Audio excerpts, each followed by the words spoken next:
she? Who is she? Who is she? Where did you find her? I heard actually mixed reviews on Joleen. Oh, Joleen was excellent. What are they saying? Hello, everyone, and welcome back to my channel for another episode of No Offense, All Offense. I usually like to start the episode kind of telling you what we're going to talk about, but some breaking news just happened in the pop culture world in the Buffyverse, and it kind of took my breath away. So, unfortunately, I hate to have to say this, but Michelle Trachtenberg, who played obviously so many wonderful characters, Harriet the Spy, but most importantly to us Buffy fans, she played Dawn Summers on Buffy the Vampire Slayer, has passed away at the age of 39. And I had a bunch of people text me knowing that I'm a big, obviously, Buffy the Vampire Slayer fan. And I just texted my friend Powell back and I said, no. I said, oh my God, no. So just sorry to start the live out like this. But this was just news. My friend Powell just texted me again. I'm shocked too. I'm so sad for her family, for the world, for it's just, yeah, I'm so sorry. So according to, let me just read news articles about this. According to the New York Post, they're saying Michelle Trachtenberg has passed away at 39. Former Gossip Girl Harriet the Spy star recently underwent a liver transplant, which I didn't realize that she did. Actress Michelle Trachtenberg, known for her wide variety of TV and film roles, including Buffy the Vampire Slayer, Gossip Girl, has died at the age of 39, which is just so unbelievably tragic. I can't even, I don't know. I'm sorry. I don't have I feel that I did not expect anything like this. So she was found by her mother around 8 a.m. this morning at 1 Columbus Place. That's a 51-story luxury apartment complex in Manhattan's Central Park South neighborhood, the sources said. The actress recently underwent a liver transplant and apparently died of natural causes, according to sources. The NYPD confirmed that Trachtenberg was found unconscious and unresponsive by police and pronounced dead by EMS workers. Jeez. They responded to the building after a 911 call reporting a woman experiencing cardiac arrest. Her death is not deemed suspicious, and the city medical examiner will determine the cause, according to police. So, what's this? Okay, then they say Trachtenberg had posted a series of troubling photos in recent months, which I didn't even notice this. On Instagram, where the award-winning actress has 800,000 followers, in which she appeared gaunt and frail, prompting some fans to comment about her startling weight loss. Last January, Trachtenberg responded to fan concerns, saying she was happy and healthy and had never had plastic surgery. Let's see. Born in New York City on October 11th, 1985, Trachtenberg her first credited role came at the age of 9 on the classic 90s Nickelodeon series The Adventures of Pete and Pete, in which she portrayed a quirky gal pal, Nona F. Mecklenburg. She went on to star in a variety of kid-oriented movies and shows, making her film debut in 1996's Harriet the Spy, in which she played the title character. As an adult, she pivoted to more mature acting fare, including a 3-year stint playing Dawn Summers, the sister of Buffy, the Vampire Slayer, as well as the manipulative, calculating antagonist Georgina Sparks on Gossip Girl, which ran for 6 seasons.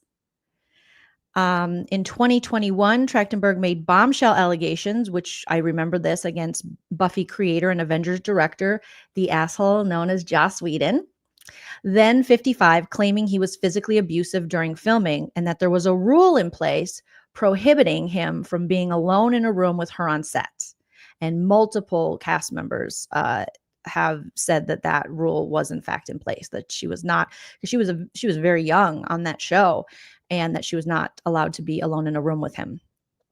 She wrote in a cryptic Instagram post at the time, which, remember, when everyone was kind of coming out about Joss Whedon, some Avengers stars, and also Charisma Carpenter, who played Cordelia Chase on Buffy the Vampire Slayer, and Angel, about the treatment and just what a scumbucket Joss Whedon was.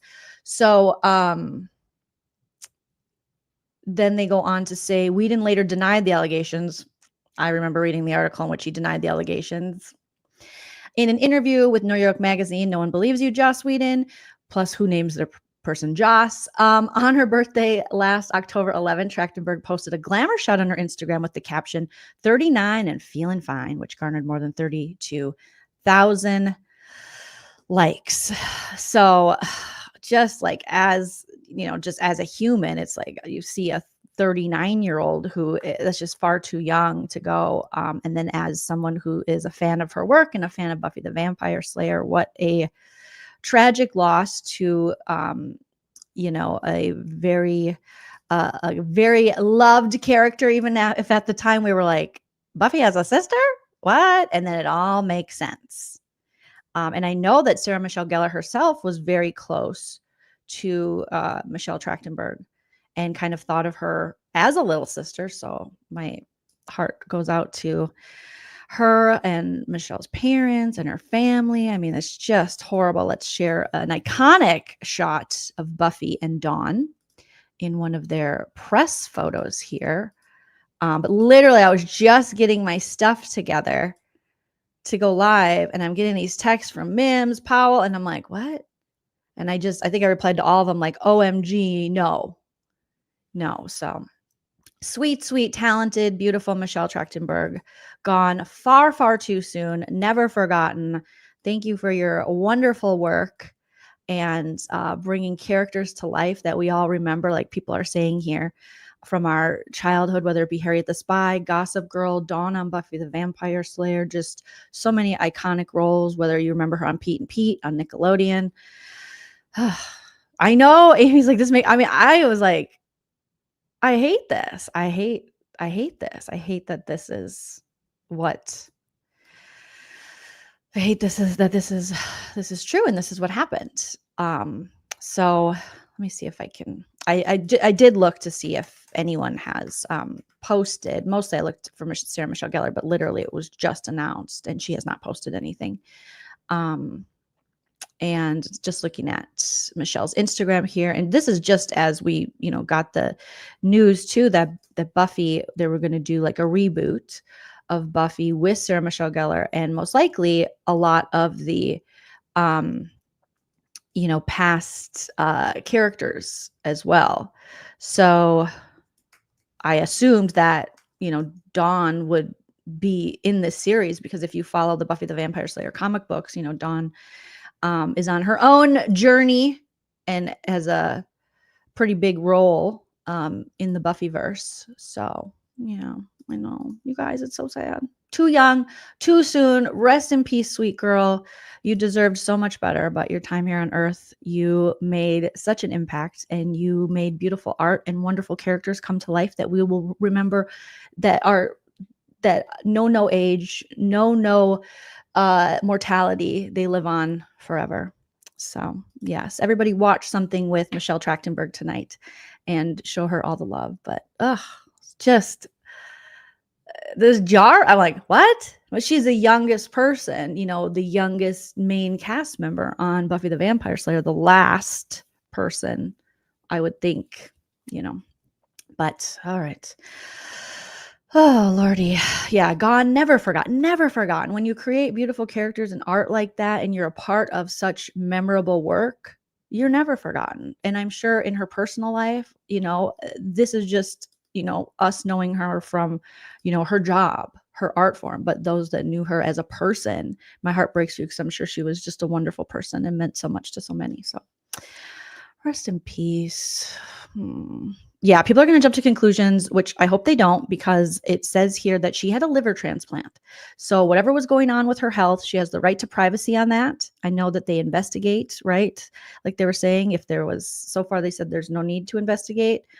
But I mean, a liver transplant, that's a big surgery. And what she had in order to, what condition she had in order to have to get a liver transplant at that age, I don't know. And I don't know if she was open and out about that, but I do know that people can be Very judgmental. Thank you, Rabbit. So good to see you. Rabbit said, thought of you when I heard the news. I know I got so many texts from people. I feel like it's so sweet of people to think of me knowing that this is my favorite show. It's just, thank you. That is so unbelievably sweet of you, you guys. If you're not already following down the Rabbit Hole News, she's doing some wonderful stuff over there and digging into cults and shit and news and stuff. And she's killing it, killing the game. So thank you, Rabbit. I appreciate that. Let's see what you guys are saying. Yes, Kate Ann said, "You will be dearly missed, Michelle. Rest in peace." I watch Buffy and Angel all the time, and I'm gonna watch Buffy and be like, oh my goodness. All right, now I'm tearing up, but let's cleanse the palate. Never forgotten, always remembered. Beautiful life, sweet girl, and we got some other news we have to talk about, you guys. So let's cleanse the palate. Let's a couple good little videos here to maybe, let's see. Let's do a So Chic. So Chic is a very good cleanse. The My Hand in Yours tumblers. It keeps things hot and cold. Amazing. We have the My Hand in Yours license plate holder. Wow. Jamie, let me just say, that is the chicest wind chime I have ever. Thank you, darling. Stop it right now. It's very chic. So chic. Really very chic. Very chic, you guys. Very chic. Dorit, very chic. Very, very chic. Okay. So last night, I had to stop myself from going live. Again, because I feel like we had such a good discussion yesterday. If you missed yesterday's live, we talked a lot about, well, the Boy Meets World drama, which there's still some stuff going on. We'll give you an update on that, but also on The Traitors. Okay. The Traitors US season 3, it's a very interesting season. And I think fans' reactions are very interesting.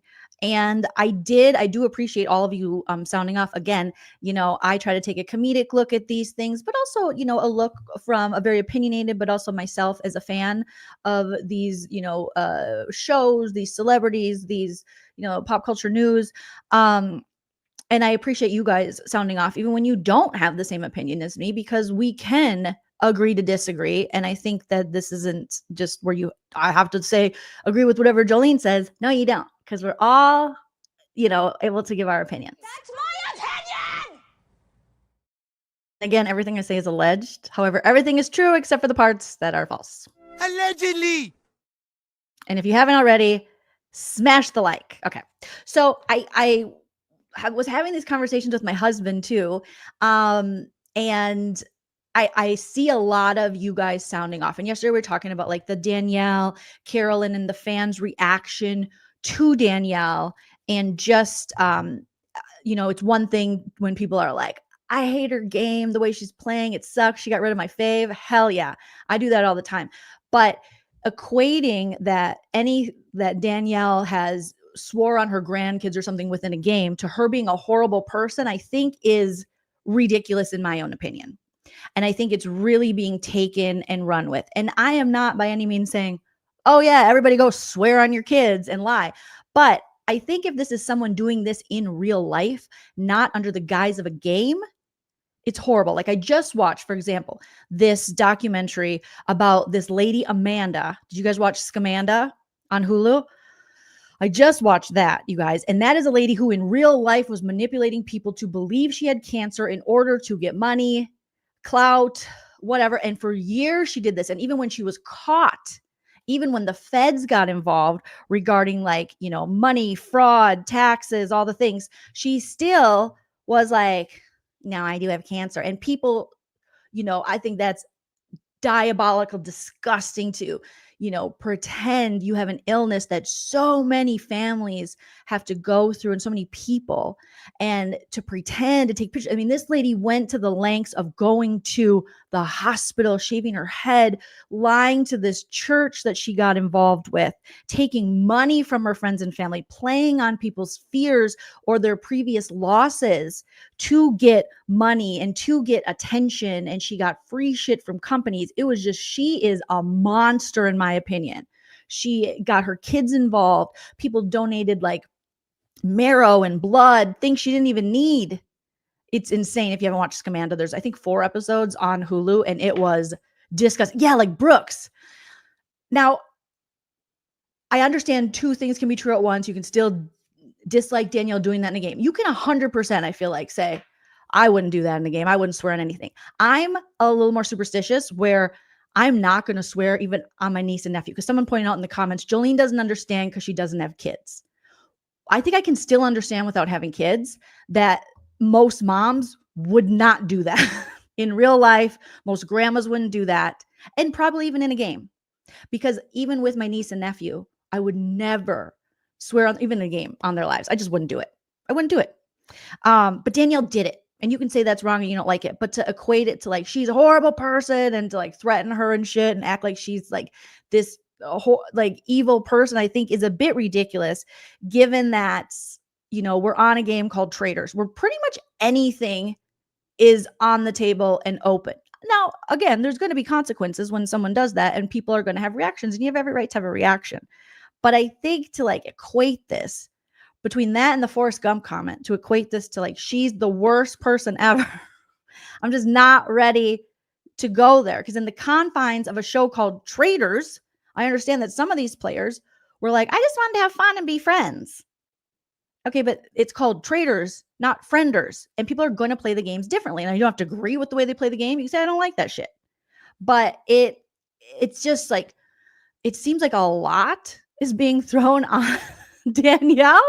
And I'm just like, again, I talked about this yesterday. Your president says worse stuff. So we're holding Danielle Reyes on the game show Traitors to a higher standard than Donald Trump, than the president of the United States. We're holding Danielle Reyes to a higher standard than we have reality stars who have done this time and time again.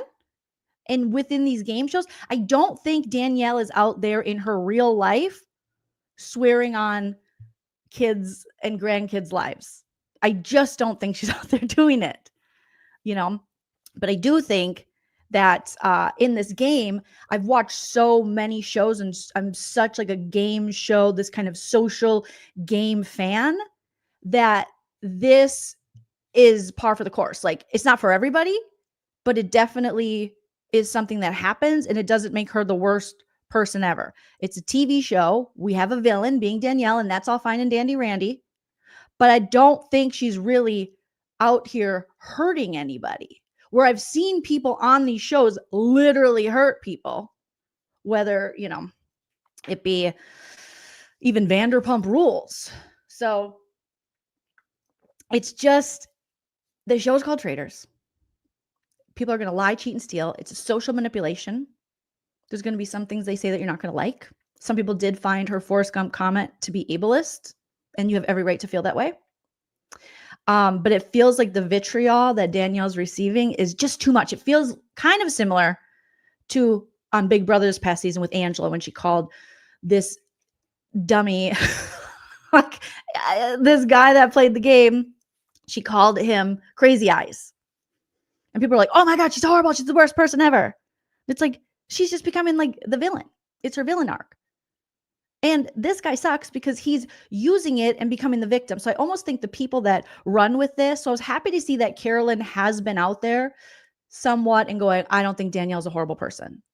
Because I think if you lean into this some kind of like victim arc outside of the game, which this Matt guy from Big Brother did, acting like, sir, please stop. Please stop. It was a little too much. And they were calling Angela's work. And you can be like, I don't like her as a player. She sucks, whatever.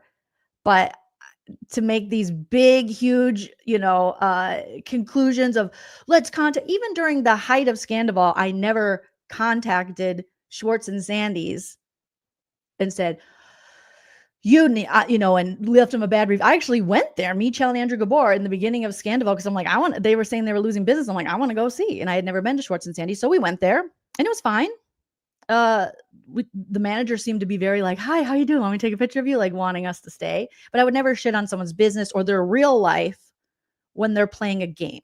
Now, I guess there are somewhat exceptions. If you see someone get abused on a show, you see someone who's like, you know, very horribly, like you have like racist. I do think there's consequences for your actions, sometimes even in the real world with this thing, but this isn't one of them, right? Right? This isn't one of them. I'm going to see what you guys are saying in the chat. And again, you don't have to agree with me. You can sound off. Destiny says, come on, Danielle's she's from old school. Like, she's 53. She's from Big Brother 3 and Big Brother 7. We are now on like Big Brother 27 or something this year. I don't even know what season of Big Brother. I already forgot. And I cover the show every damn year. BB 27? Is it? Big Brother? Is this what? Do we just have BB? We had BB 26 last year, right? Like, there's so many seasons. I don't even remember what season we're on. Yeah, it's the upcoming season. We're coming up on season 27. She was on season 3 and season 7. And then this reindeer games that they had that they didn't even bring back this year. So, it's crazy. Okay, let's see what you guys are saying. The only crime JW says Danielle is guilty of is horrible act. Yes, her crying sucks. Her shaking too much. And Danielle herself has said, listen, I went into this game with I said, I've been told time and time again that I'm cold in these games. And I've seen people be like, Danielle's cold. So she's like, I thought I'd play this differently. I thought I'd go the more emotional route. It's not working for me. I get it. I mean, she is still in the game, but she's like, but I own that was the choice I made, whether it's right or wrong. That's a choice she made. It's been weird because having been, being a Big Brother super fan and having watched Danielle Reyes in the past, I'm like, this is not the Danielle I know who's like shaking and crying and going, yes, Jesus. And that's why I'm making fun of it, which I think is the right response. If you want to make fun of that shit, go ahead. But somehow acting like she is like the axis of evil, when you literally have the president and his henchmen doing and saying so much worse stuff. Like, let's focus. This is a TV show. She's supposed to be on it for entertainment. And it's called The Traitors. It's called The Traitors.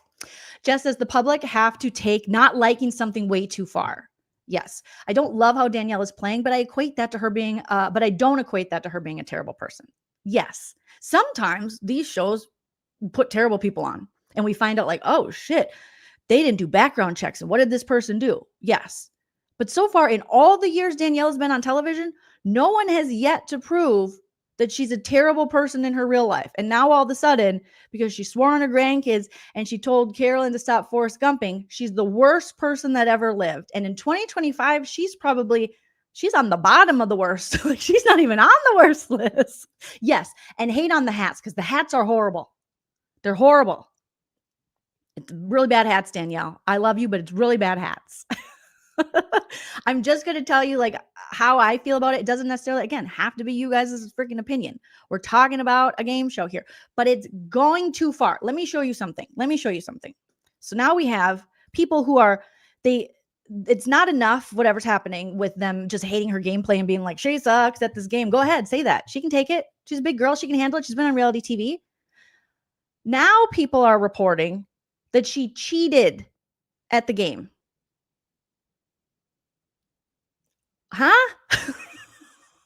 We're literally saying this person here, Sammy Sam's life, no shade to Sammy Sam, but she's saying, I'm going to need Andy Cohen to ask Danielle about this at the reunion. So let's take a listen to what Sammy Sam, and please don't send any hate Sammy Sam's way. She's just doing her job as a blogger and, just pulling up speculative stories and stuff. But I think it's just crazy. Every day I wake up to something new on Danielle. Did you hear about Danielle? I'm like, oh my God, what did she do? They're like, she swore on her grandkids during a game called Traitors, where she was a traitor and had to murder people at life in the castle, I should say, but not in real life, while Alan Cummings has chess pieces in his hair and runs around all campy and pretends that he, is electing people to murder people when really it's just pieces of paper telling them they're out of the game. Yeah, she did that. I was like, oh, okay. Now what'd she do? She told Carolyn to stop Forrest Gumping. Oh, that's kind of a shitty thing to say. Yeah. Okay. Anything else? Not, and she cheated, and she's a big cheater, and it said, yes, it's the most unsubstantiated nonsense, and huge Bravo accounts were sharing it. Yes, I saw huge accounts sharing this like it's truth, and I'm like, what in the frick is going on here? Okay, so let's listen to this. Give me a thumbs up in the chat as soon as you can hear the audio. Again, no hate to Sammy Sam's life. This is just her reporting on it. Oops, hold on. Oh, damn. And told Brittany that she was a traitor while they were filming the show. Okay, let me reload it. Hold on, guys. Oh, Jesus. Going around that Danielle broke her NDA and told Brittany that she was a traitor while they were filming the show. But it looks like Carolyn just confirmed that rumor. We need to talk about this. In case you guys missed it, there have been a lot of rumors online about Danielle cheating while she was on The Traitors. And the most recent rumor is that she straight up told Brittany that she was a traitor while they were filming. Now, this rumor started circulating because Carolyn allegedly confirmed that this happened on her Patreon that has since been deleted. However, Carolyn recently did an interview with E! News and hinted at the fact that a lot of people knew Danielle was a traitor, but ended up eliminating Carolyn instead. Here's exactly what she said. She said, okay, so let's say you know that I'm a traitor, which you don't really. It comes down to 100% people know she's a traitor. I'm sorry.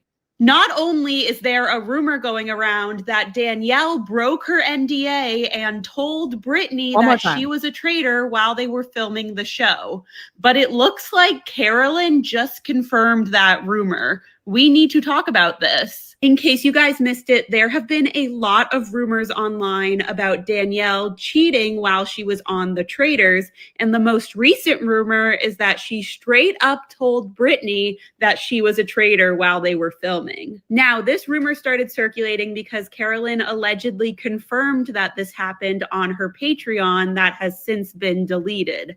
However, Carolyn recently did an interview with E! News and hinted at the fact that a lot of people knew Danielle was a traitor, but ended up eliminating Carolyn instead. Here's exactly what she said. She said, okay, so let's say you know that I'm a traitor, which you don't really. It comes down to 100% people know she's a traitor. I'm sorry.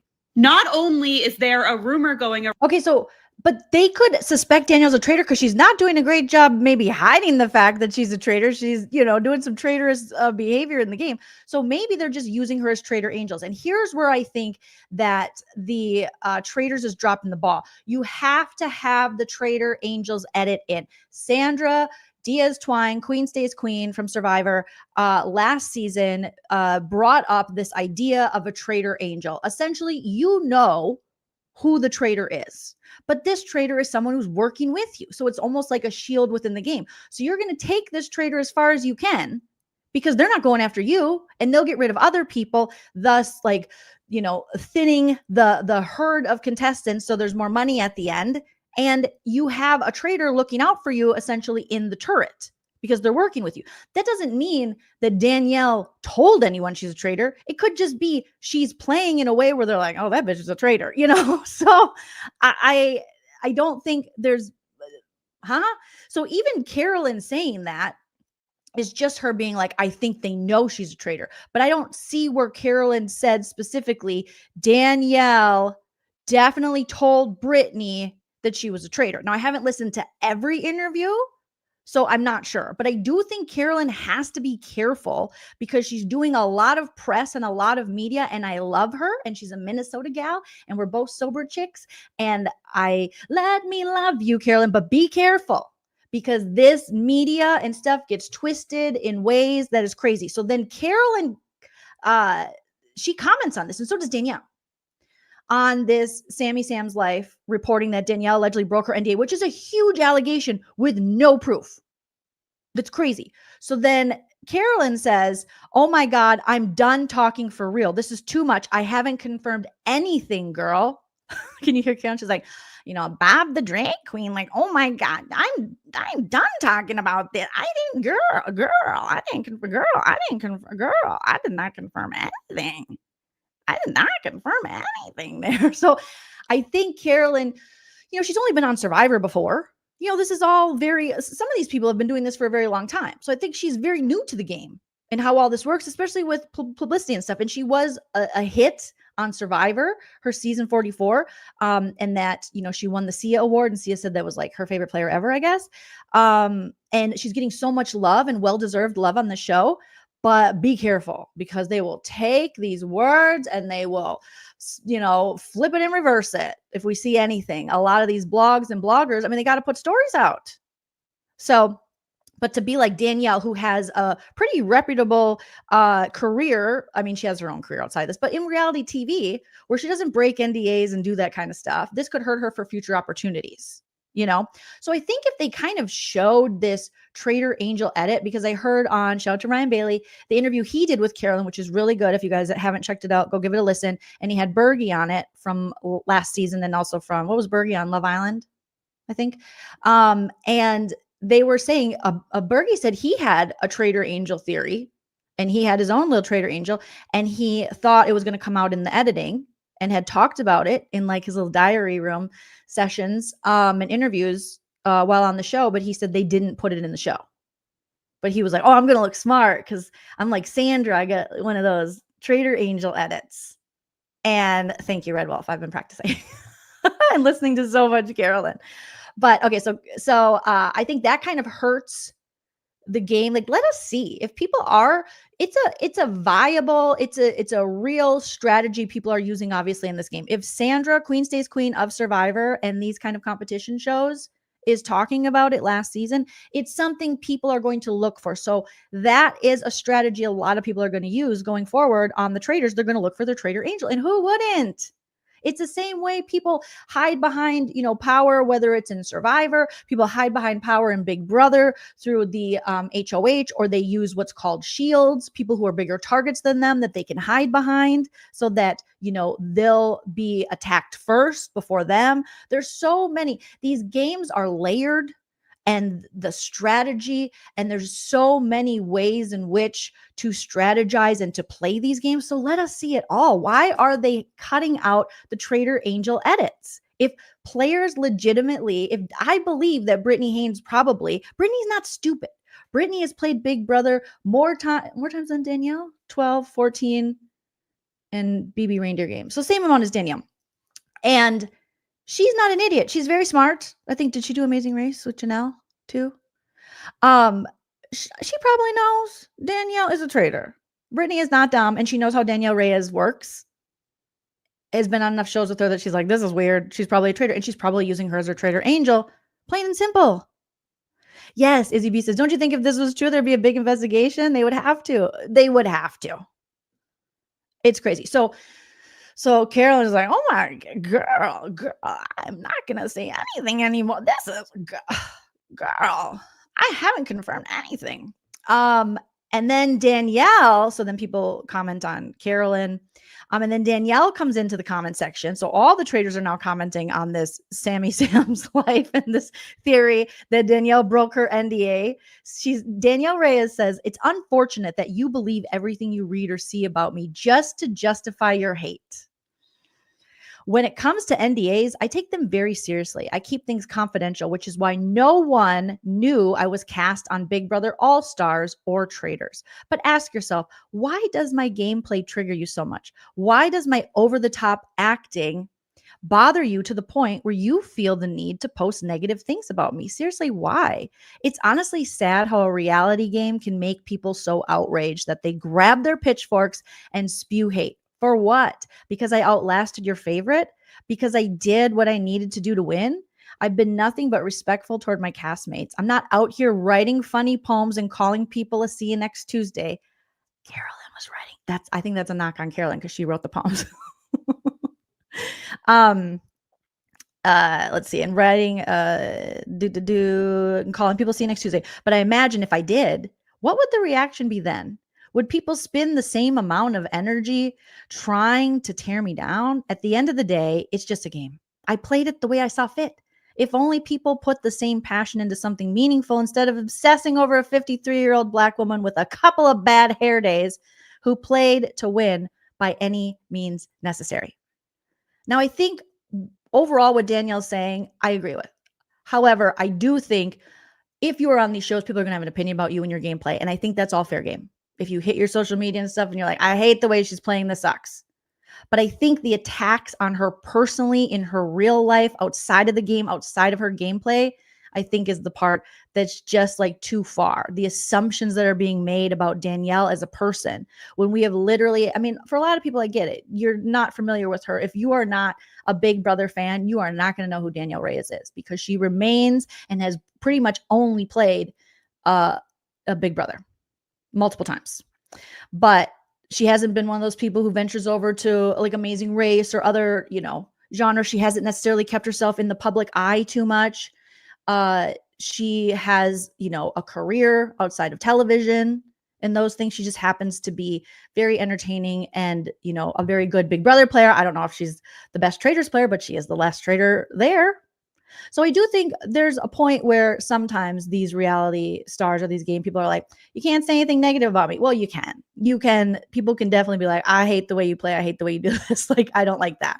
But I think when it comes to like the personal attacks, contacting people's jobs, like, talking about how they are as mothers and things like that, it just becomes a little too much. And I think things that are said in the game, like the Forrest Gump comment, if you are offended by that comment, you have a right to be. And you can be offended. You can be like, that was shit. I didn't like that you said that. And you can call her out on it. And then she can answer, which she did on Twitter, and stand by what she said and said, hey, this was also said. I think she referenced Big Brother 3.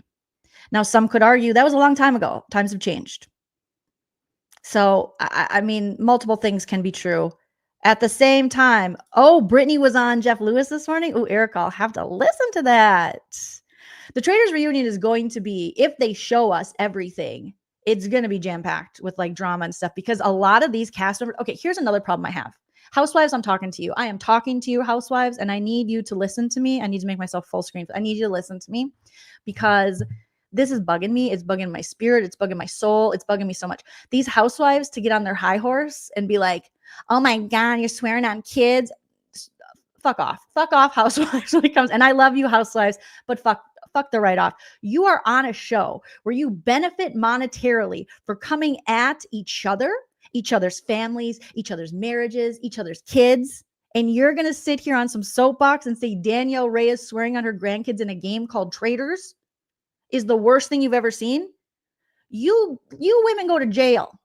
You women drag each other's children. You drag each other's husbands. You drag each other's marriages. You go to the blogs about each other. This isn't new for you. You're not new to this. This was ridiculous. Dolores,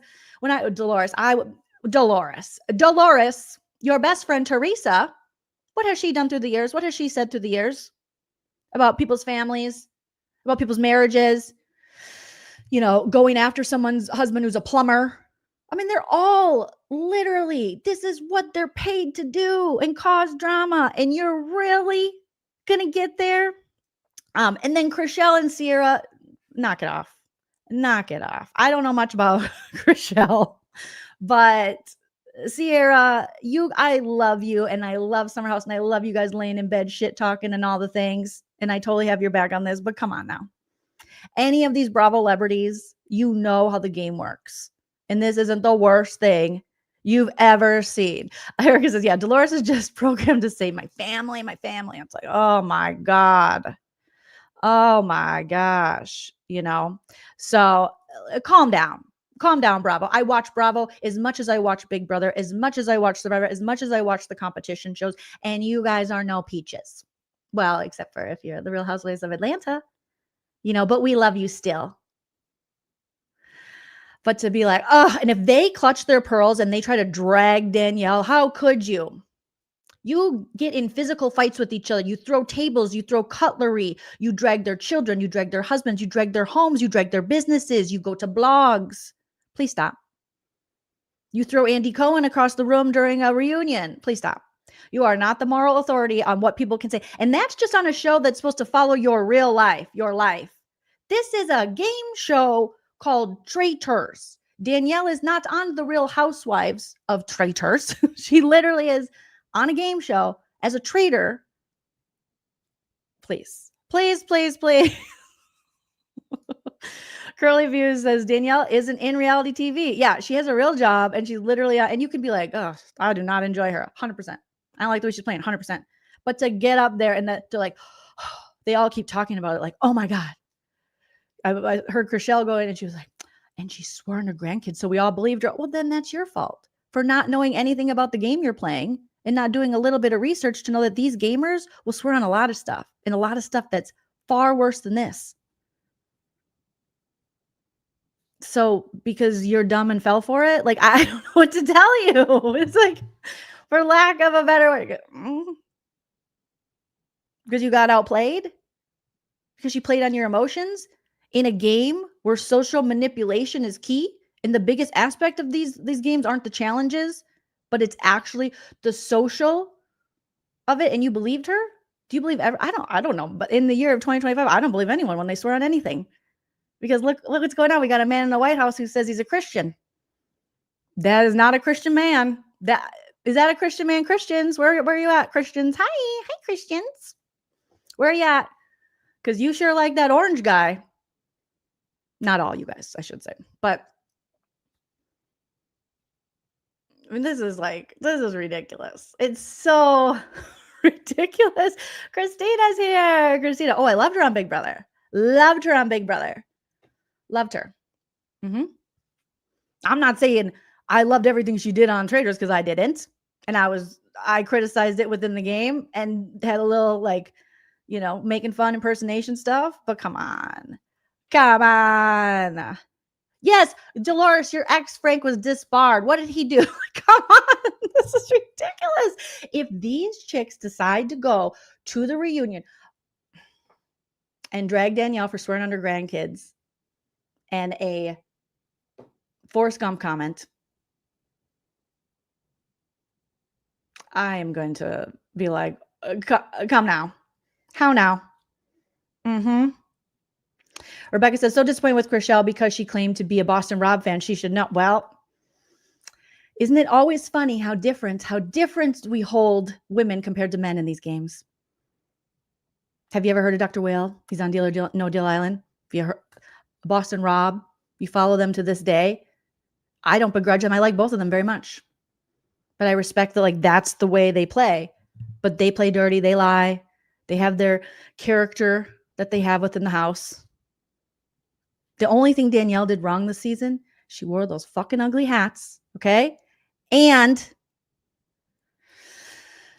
she couldn't get on the same page and just work with Carolyn because I wanted them both to work together because they're both queens.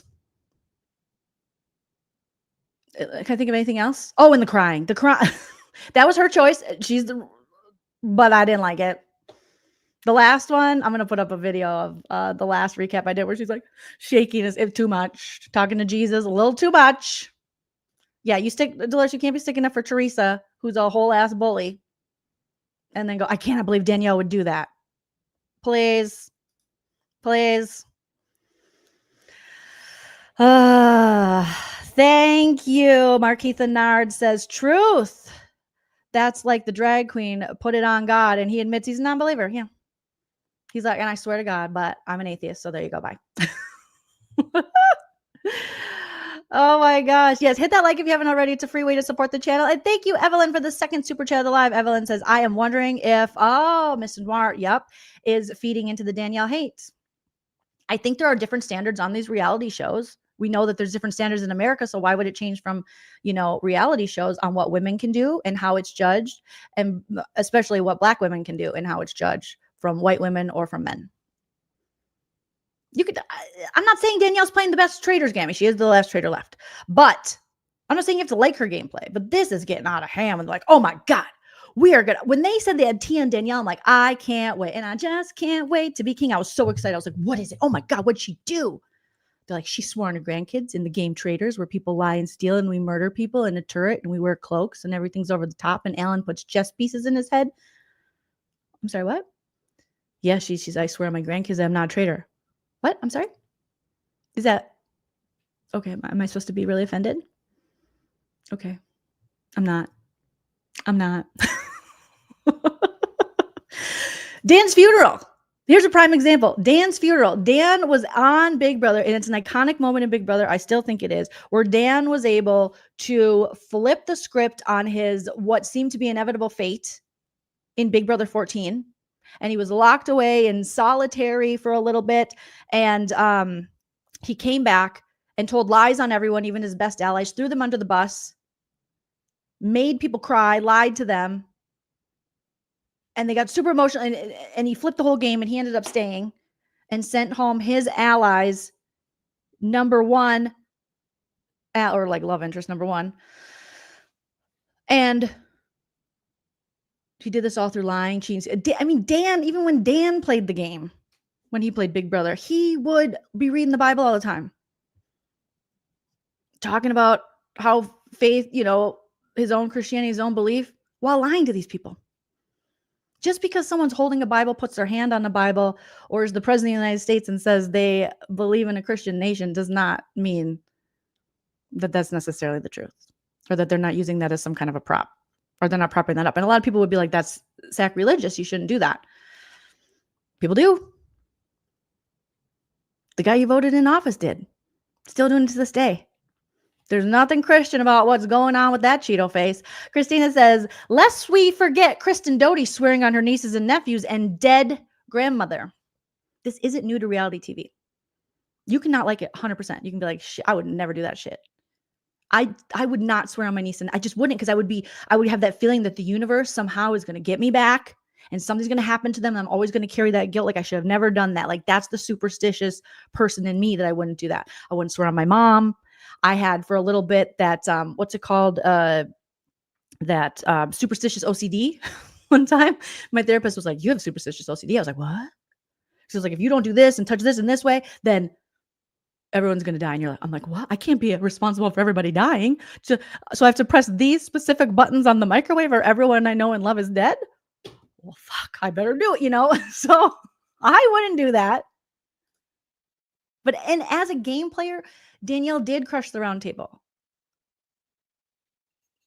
We saw the Danielle Reyes that we know from previous season. And you could still hate her and be like, no, she didn't. I did not like the way she treated Carolyn. I did not like the way she talked down to Carolyn. I am someone who is actually not a fan of the fact that I feel like Carolyn wasn't listened to. I know it's like, nobody listened to me like Bob the drag queen. I mean, it's just like a girl, like no one's listening to me. And I'm like saying something like, why? I'm not, but I do think that there was just never a point where they could get on the same page. And Carolyn's communication style and Danielle's communication style, very different. As a neurodivergent person myself, I understand Carolyn's frustration of getting her point across and people kind of not understanding her and people being like, oh, here we go, or the way she's perceived, which she does, however, say she does use that to her benefit within the game. So I understand that. But overall, I think we did see the Danielle we know at the round table, and she was able to. Someone made a great point in my comment section and said Carolyn had 8 round tables to get her case together on Danielle. And she just didn't. And Carolyn herself will say it was impulsive, and I knew I shouldn't have done it, and I wasn't ready for that. But if she is, and you guys have told me she's neurodivergent ADHD, we're very impulsive. Like impulsivity is something where we're like, I'm not prepared, I'm just going for it. And you're like, but you don't know how to do that. That's okay. It'll work out. And then sometimes it doesn't fucking work out, So it's just, this season is getting, it's too much. I can't have housewives and Bravo celebrities being like, fuck Danielle, she's a bad person. For what? You guys do way worse on Bravo. I'm sorry. You do. Most of the time, Danielle's just a regular ass person with a regular ass job. She comes in here. She chose a way to play the game, very emotional, and do the cry thing. It didn't work for her because, like Sam Spears said, and yes, I'm going to call him Sam Spears, and that's actually a huge compliment. Some people got mad about that. I know that's not his last name, but he was married to Britney Spears, so he'll be Sam Spears to me because he's adorable. Okay, and he explained it very well. Danielle's acting, she's not an actress. She's not an actor. She's not, it comes off disingenuous because it's also people who know Danielle. We know she doesn't play like that and she's not emotional like that. And those that don't, it just doesn't come off as something genuine she would do because the way, like Sam talked about in his post interview, and he was talking about how within acting, crying is a very vulnerable act for an actor. And when people do that, that vulnerability, the natural instinct is to kind of hide away. People who cry and go, and put it all out there, you're like, oh, you want attention for that. And he compared it to like a baby. And that's what Danielle's looks like. It doesn't look genuine because it doesn't look like it's coming from a place of vulnerability. It comes from a place of show, of you're just doing that, So it's not working necessarily for Danielle. I mean, she is still in the game, but how long? I don't know. Evelyn says, Danielle obviously did really well at the round table to get Carolyn out when people had not suspected Carolyn as much as Danielle. And as much as we love Carolyn, we have to, them's the breaks. That's how the cookie crumbles. Carolyn, unfortunately, was, gone from the, and I'm sure there's stuff we didn't even see within the edit. And I think Carolyn's been talking about that in interviews too. things that we didn't necessarily see. And Danielle has talked about that a little bit too. But overall, I think that, Carolyn's performance in that competition it was not good, guys. And to be able to undo her great game of being under the radar after all that time. And I do think there's a point. Here's another point I want to talk about. Okay. She wanted to win so badly. And I wish she could still be in the game. I do too, but I'm not going to be like, Danielle's a horrible person because she didn't let Carolyn win a game show. Like, what? That's ridiculous. I do think too, Tom Sandoval. Okay. It always comes back to Tom Sandoval because I know this man, we followed this man for 10 plus seasons on this show. I've heard Carolyn give interviews, you guys, and we got to give Carolyn an intervention. Those of us who are Bravo celebrities, everyone, I get people. This has been such a great opportunity for Tom because he's been able to kind of show this like silly side of him. And, the public has been like, he's the comic relief. He's like the lovable idiot or something, But I think Carolyn has been totally like hoodwinked by this guy because I watched Ryan Bailey try to explain to Carolyn on his podcast, like literally say, she's like, I feel like he's gotten a bad, like he's bullied, like, right? I mean, girl, like, what did he do that's that bad? I mean, he's this bully girl, like, girl, what? I mean, it's like Bob the drag queen, like, Tom is like, he reminds me of me. And Ryan Bailey's like, I knew this man. I looked up to this man. I went to this man's house. Okay. And Tom, there's so much after 10 seasons that got him to the place he's at. Tom wasn't bullied. And I wish Ryan would have made the point that Tom was never bullied. He was the bully. Every woman on that show can attest to Tom bullying them. Tom was a producer pet, a favorite, a narrator of the show. He was sitting in arguably the best position on Vanderpump Rules, and he shitted away himself with his bad behavior, lack of accountability, and bullying of the women. Any chance he got to talk shit on the women, to make up lies about the women, to, explain his bad behavior on the women. He did. He literally tried to get his own girlfriend who he was cheating on with her friend off the show and somehow blame her for why he was putting his dick in her friend. Like, this man is diabolical, but he has this way about him because he's been on reality TV long enough. And I think this is the point Ryan Bailey was trying to make is Tom knows what he's doing. He's dumb, but he's also very manipulative. You know how those people who are stupid, but they're also very manipulative? And he knows what he's doing with women. And Carolyn is someone who has a big heart. As a fellow sober person myself, and Tom, I think Schwartz says he has ADHD. So she sees like his quirks and things, and she can relate to that. And she might have this like, I can save him. And Carolyn, let me tell you, baby girl, wonderful woman, you are on the up and up in your trajectory of your career. Leave that dog at home. We got Carolyn saying, I like Tom. She was interviewing Brittany Haynes, and Brittany was like, change the subject super fast. She was interviewing Brittany on her podcast, which remind me, we got to talk about what's going on with Carolyn's podcast and her survivor friend. Some drama there. But she was interviewing Brittany, and she's like, do you know Tom is a man? Girl is good. And I'm like, Carolyn, I love you, Carolyn. You Minnesota beauty. I love you. Minnesota girl to Minnesota girl, sober girl to sober girl, neurodivergent to neurodivergent. That is objectively bad music. Tom Sandoval cannot sing, and that's okay. But stop. No. Girl, he can sing. And Brittany's like, oh, yeah, okay. Anyways. And then she's like, I'm going to his concert at Hinckley. Yeah. Tom's weaponizing his dumbness. He does that. He's good. He manipulates women. He makes people feel bad for him. Tom has never been bullied a day in his life. He's never suffered any consequences from scandal. I'm so tired of people being like, when are we going to let Tom get... He had zero opportunities before he put his wiener in Rachel Raquel and shit on Ariana and Katie Maloney and tried to blame them for his behavior. Zero opportunities. Since being a cheater, talk about the white male privilege in America.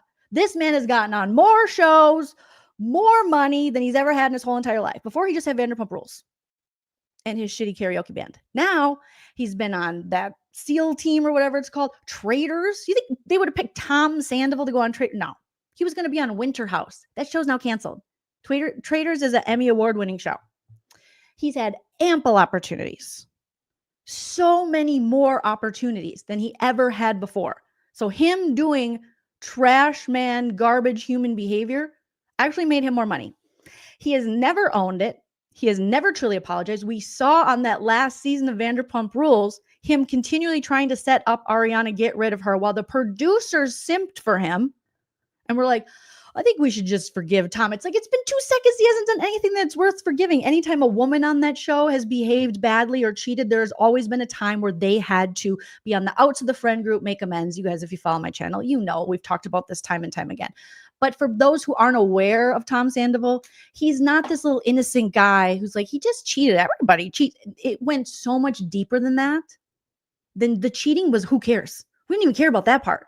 It's all the stuff after and before the cheating that is more diabolical and disgusting. And it just is a mark of, that's a mark of someone who, not a good person. And that's 10 years of showing us, not just one game of traitors and swearing on grandchildren. So I do think we need to have an intervention. I think we got to have an intervention. The Masked Singer, Tom Sandoval's gotten so many opportunities and so much money. He's so damn lucky. He was never canceled. He was never bullied, nothing. Do you know when he was really down and out, you know what he did? He went on tour. He went and performed. The man can't sing and he's in a band. Talk about the privilege of that. People buy tickets to see a man who can't sing. That's like coming to my comedy shows and I don't know how to write a joke, but you keep coming. Why would you come? He literally can't hold a note. And Carolyn's like, he's really good singing. Lisa Vanderpump still champions him. He's still championed. The network. There will be other opportunities for him. So it's just like, miss me with that. So as much as Carolyn, I get from her background and the little I know of it, why she wants to be like, no, Tom, yeah, and what he's told her. But Carolyn, that man has lied to you and run. It's only a matter of time before Victoria Lee Robinson, the girlfriend, tries to beat you up. I mean, no offense, all offense, but let's be real here. This is a dysfunctional relationship, allegedly. We have seen some interesting things go down with Tom's lady friends and his new girlfriend, also Victoria Lee Robinson. Run, but you haven't. That's fine. Your choice. But how long until they're maybe hanging out or talking too much and we get another drunken late night Coca-Cola Classic and fueled live from Tom and his GF breaking up after a Bush concert because Tom texts Carolyn? Andy loves Tom. Carolyn, you're in danger. Someone's got to warn her. We got to warn her because it's gone too far. I was like, oh, she's being nice to him. That's nice of her. Okay, fine. Cool. But she's like, I think Tom's bullied. I think, yeah, girl, he's had it rough. He's never had it rough a day in his life. This man has been put on reality television, given pristine edits, even after deplorable behavior, pristine edits, as he goes after women, after women, after women. It can't be all the women's fault, but he'll have you believe that. And it's not true. He shits on his friends. Carolyn, tell him to pay his mom back. He owes $250,000 allegedly to her retirement, according to him and her. I'm telling you. But isn't it crazy how one stint on this trader show and everyone's like, I like Tom. He's not bad. Carolyn's like, I told Tom, lean into it. Be the butt of the joke. Tom knows what he's doing. He knows what he's doing. He's been in reality TV so long. He knows what he's doing. And I feel like he's taken advantage of Carolyn's kind heart and her past and her feeling picked on or bullied or on the outs, because she's like, there's times on the show that I stop. And I said, listen to Tom. Apparently at Boston Rob, when Tom was speaking up on Boston Rob, people weren't necessarily listening. And she's like, Tom has something to say. Tom is 50 years old, maybe 80, some reports say. He'll play like he needs women to protect him and other people, but he should be able to assert himself by now with at that big ass age of his and how he has shit on women for all these years. He should probably have figured out how to assert himself as a man. He figures out how to get on glitter pants that clearly don't fit him. He's figured out how to get on a stage and sing songs when he doesn't know how to sing. He could probably figure it out. But he's allowing women like Carolyn, who are kind and fear that they're not going to protect or stand up for someone. Because if Carolyn has ADHD, we have this in us for justice. And if she's an Aquarius on top of that, so we want to make sure, like, we're like, this is unjust. Like, it's just in us, in our neurodivergent, like. So I get where Carolyn's coming from, but he ain't the one, baby girl. He is not the one. He don't like women. He hates women. He'll tell you the opposite, but he hates them. Don't waste your money going to Hinckley. Shout out to Hinckley Casino, and I believe it's in Hibbing. It's up north in Minnesota. It's a nice casino. But he's going to be performing there with his very talented band, but he has no talent when it comes to the singing. No talent. Yes. This is how 2025 has fudged our brains, you guys. Like Steven's saying, how do we get where we're hating Danielle and loving Tom? This is the upside down. We took the wrong pill in the Matrix. Shit's going down, and we need to check ourselves before we wreck ourselves. Okay? Because yes, like you guys are saying, he's a cis male. He's cis male. And he'll tell you about it. He wants to hate on women. He wants to yell at women, but he says he can't because he's a cis, according to him, male. But if he was a gay man, he could do it. If he was a woman, could do it. But since he's a cis man, he can't yell at women, and he's mad about it. The new thing is that, as a cis male, did you say cis? Raise your voice, yell, do whatever you feel entitled to do. But as a straight male, if I was a woman, I could do that. If I was a gay male, I could do that. But as a straight male, if I raise my voice, it's wrong. Yes, Red Wolf. Tom will prey on anyone who doesn't see right through him. Carolyn, someone send this to Carolyn. Send this live to Carolyn. Love you, Carolyn. You're great. Shout out to Minnesota. Let's meet at the Minnesota State Fair this summer. Please don't let him bring you down. You're on the rise, baby girl. And he is going to hold his white nail polish fingernails onto you. Him and his girlfriend who dated Leonardo DiCaprio in 1919 are going to hold on to you for dear life and your relevance, your popularity, and try to garner some of that, because he's not new to this. He's not true to this. He knows what's going on. He thinks he's manipulating, the system and opportunities within reality TV. Please, girl, please. Once I heard that she was like, it's actually good. No, girl, the music. Have you heard him sing? He's good. His band is very talented. They're all very talented musicians. Tom is not one of them. Look up Tom Sandoval trumpet. Just put that into YouTube. Yeah.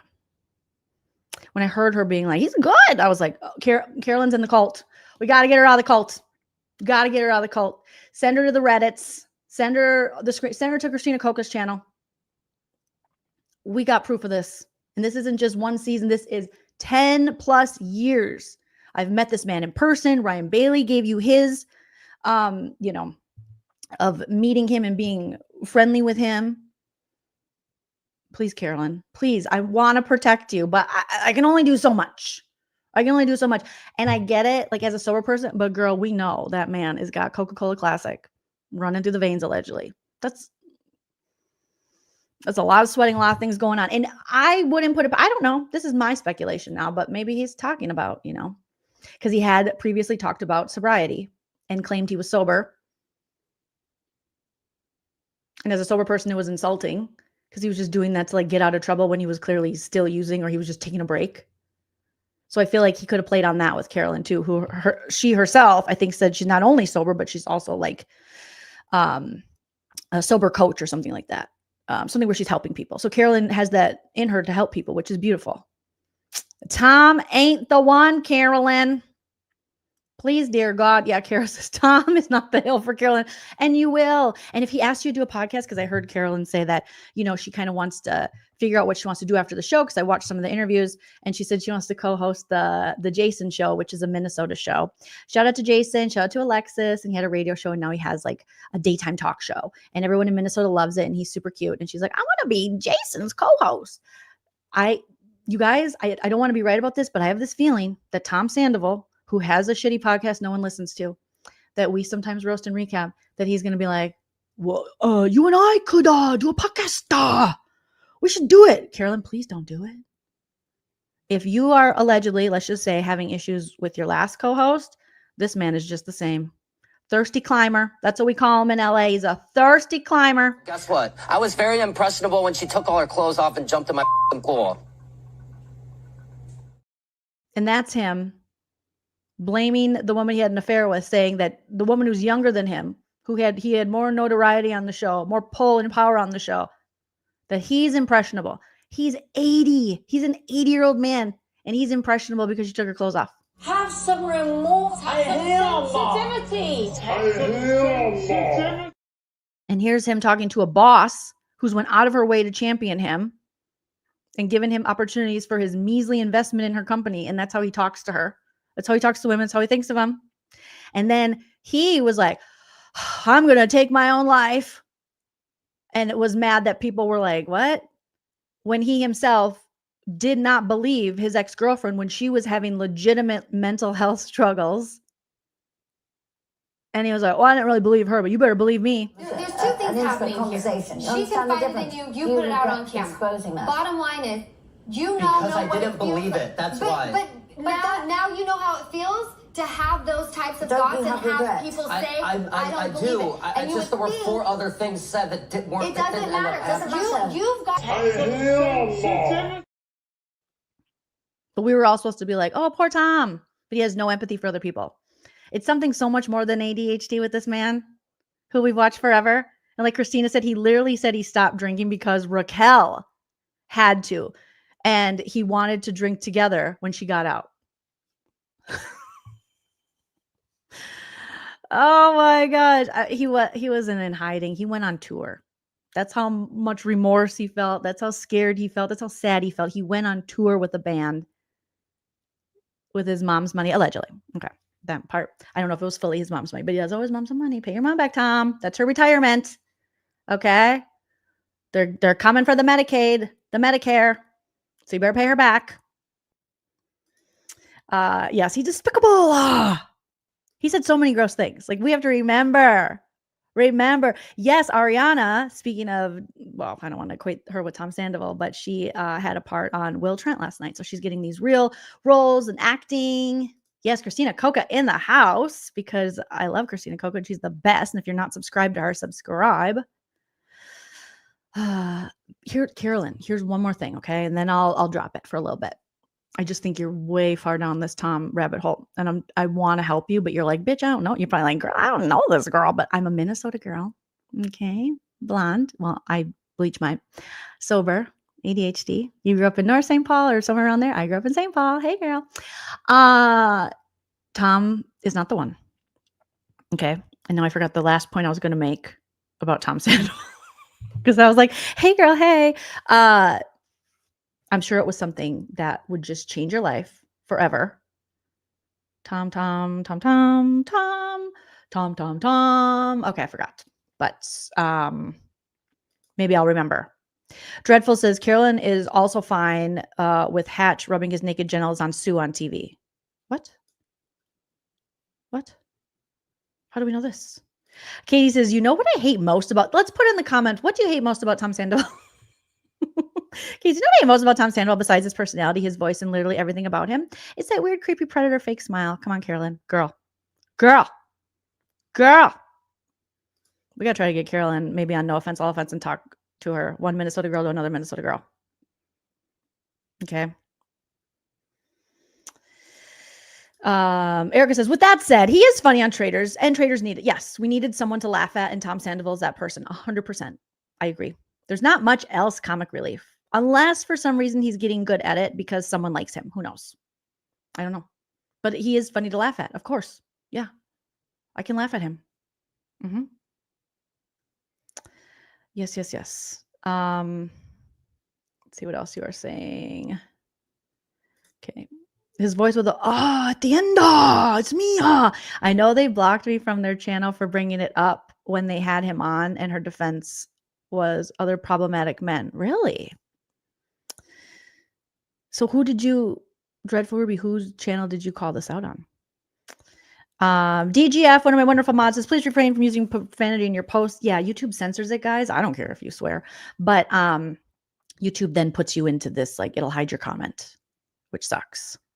So it's hard to pick one thing. So Roxanne saying his voice and at the end of every word is what you don't like about him. Chickenhead says he won't take responsibility nor get any treatment, no help for the treatment of women. No, he just continues to blame women. And he's a mess. He's a sweaty mess.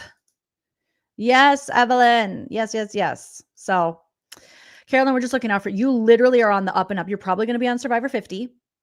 You know, other Survivor legends are talking about you like you are a legend too. And girl, don't have imposter syndrome, because mediocre men think they're legends for far less than you've done. And we know that. As women, we know that. So own it, love it, be it. We know you'll stay humble because you're a Minnesotan. And but also accept that like you're awesome and you deserve all the good things coming your way. Chicken head, he can't sing at all. Yep. You hate his layer of grease. Good point.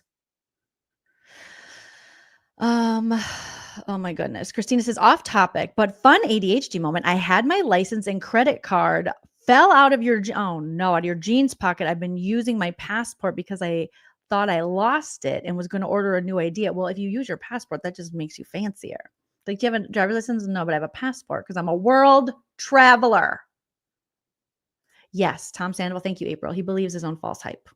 Ego-driven narcissist. Allegedly. Red Wolf hates his narcissism. Krista says when he looks in the mirror at himself and smiles like, yeah, I'm the shit. Ugh. He thinks women should, it's their fault they didn't have sex with him. And that's why he cheated on them and breaks up with them and then tries to tarnish their name and get them kicked off a show. Because they didn't fill the batteries and they didn't have sex with them. So it's her fault. She didn't clean the kitty litter. He called Ariana like she's lazy as shit. I used to have that clip. I don't know if I still have it. And this is something this man stands by. So we need to have Ariana energy. Okay. Let me just send some good Ariana energy Carolyn's way. And then as a grown woman, Carolyn can make her own decisions. He is a victim, blamed me 100% of the way.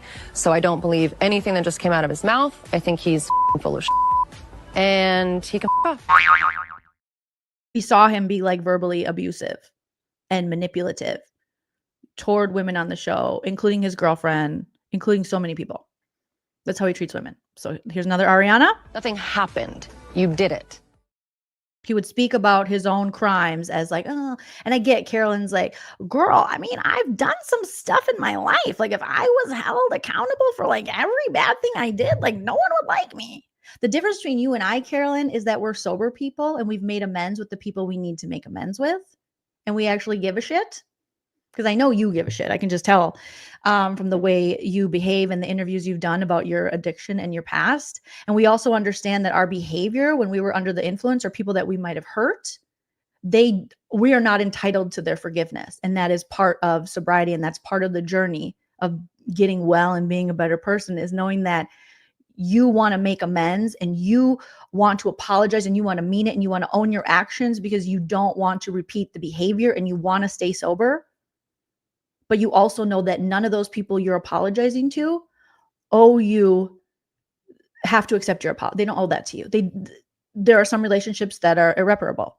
Some people that will never trust you, never whatever again. So of course, but then there's people like Tom. And that motherfucker don't think he does anything wrong. He'll tell you like, I did. Oh, I was so picked on. No. Okay, what did Christina said? Did you find it, Christina? Did I miss your update?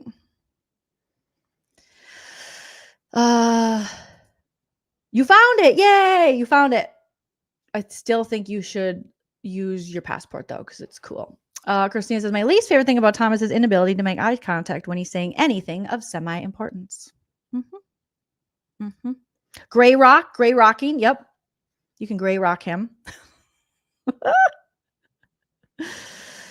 Oh my gosh, you guys. So, okay. So last one more Ariana. We got to get in our Ariana. Christina posted Ariana's telling Tom to Christina. Oh, I wish I had that clip. Go to Christina Coca's Instagram, watching Ariana put Tom in his place and be like, don't fucking look at me. Don't fucking talk to me. Don't do this shit. You're not going to come in here and manipulate everyone and try to talk to me and be in my space and not, pay attention to my boundaries and act like I'm the problem when you're really the problem. And it was the energy all of us women need in 2025. This guy that I haven't spoken to in, however many months, all of a sudden is some sort of authority on who I am and how I live my life and what I think and feel. Well, that's interesting. Just like a man. Don't with me, fellas! This ain't my first time at the rodeo.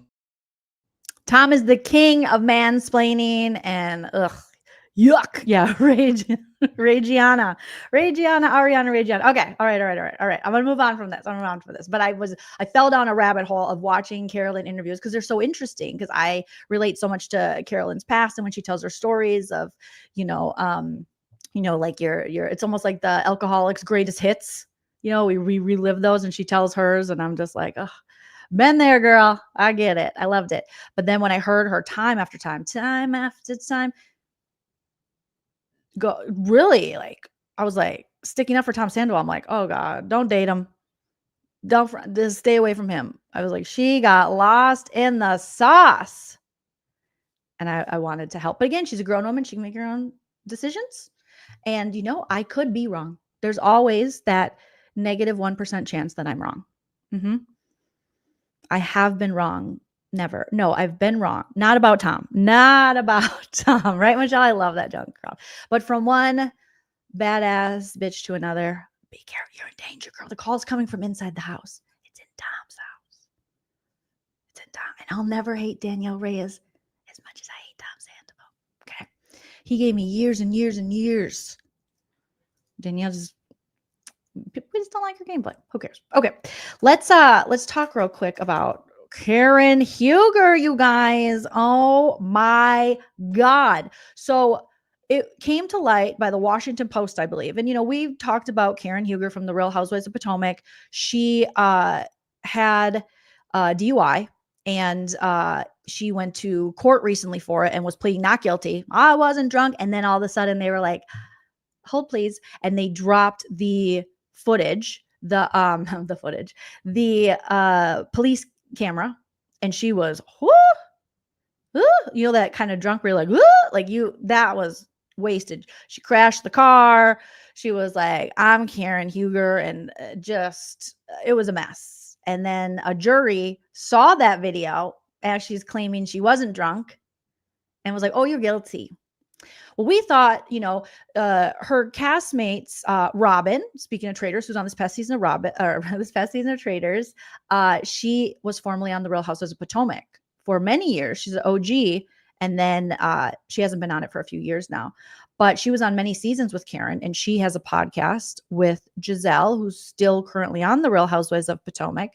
And they're the Green Eyed Bandits. And in their podcast, they were mentioning something about 4 DUIs. I'm like, there is no way Karen Huger has 4 DUIs?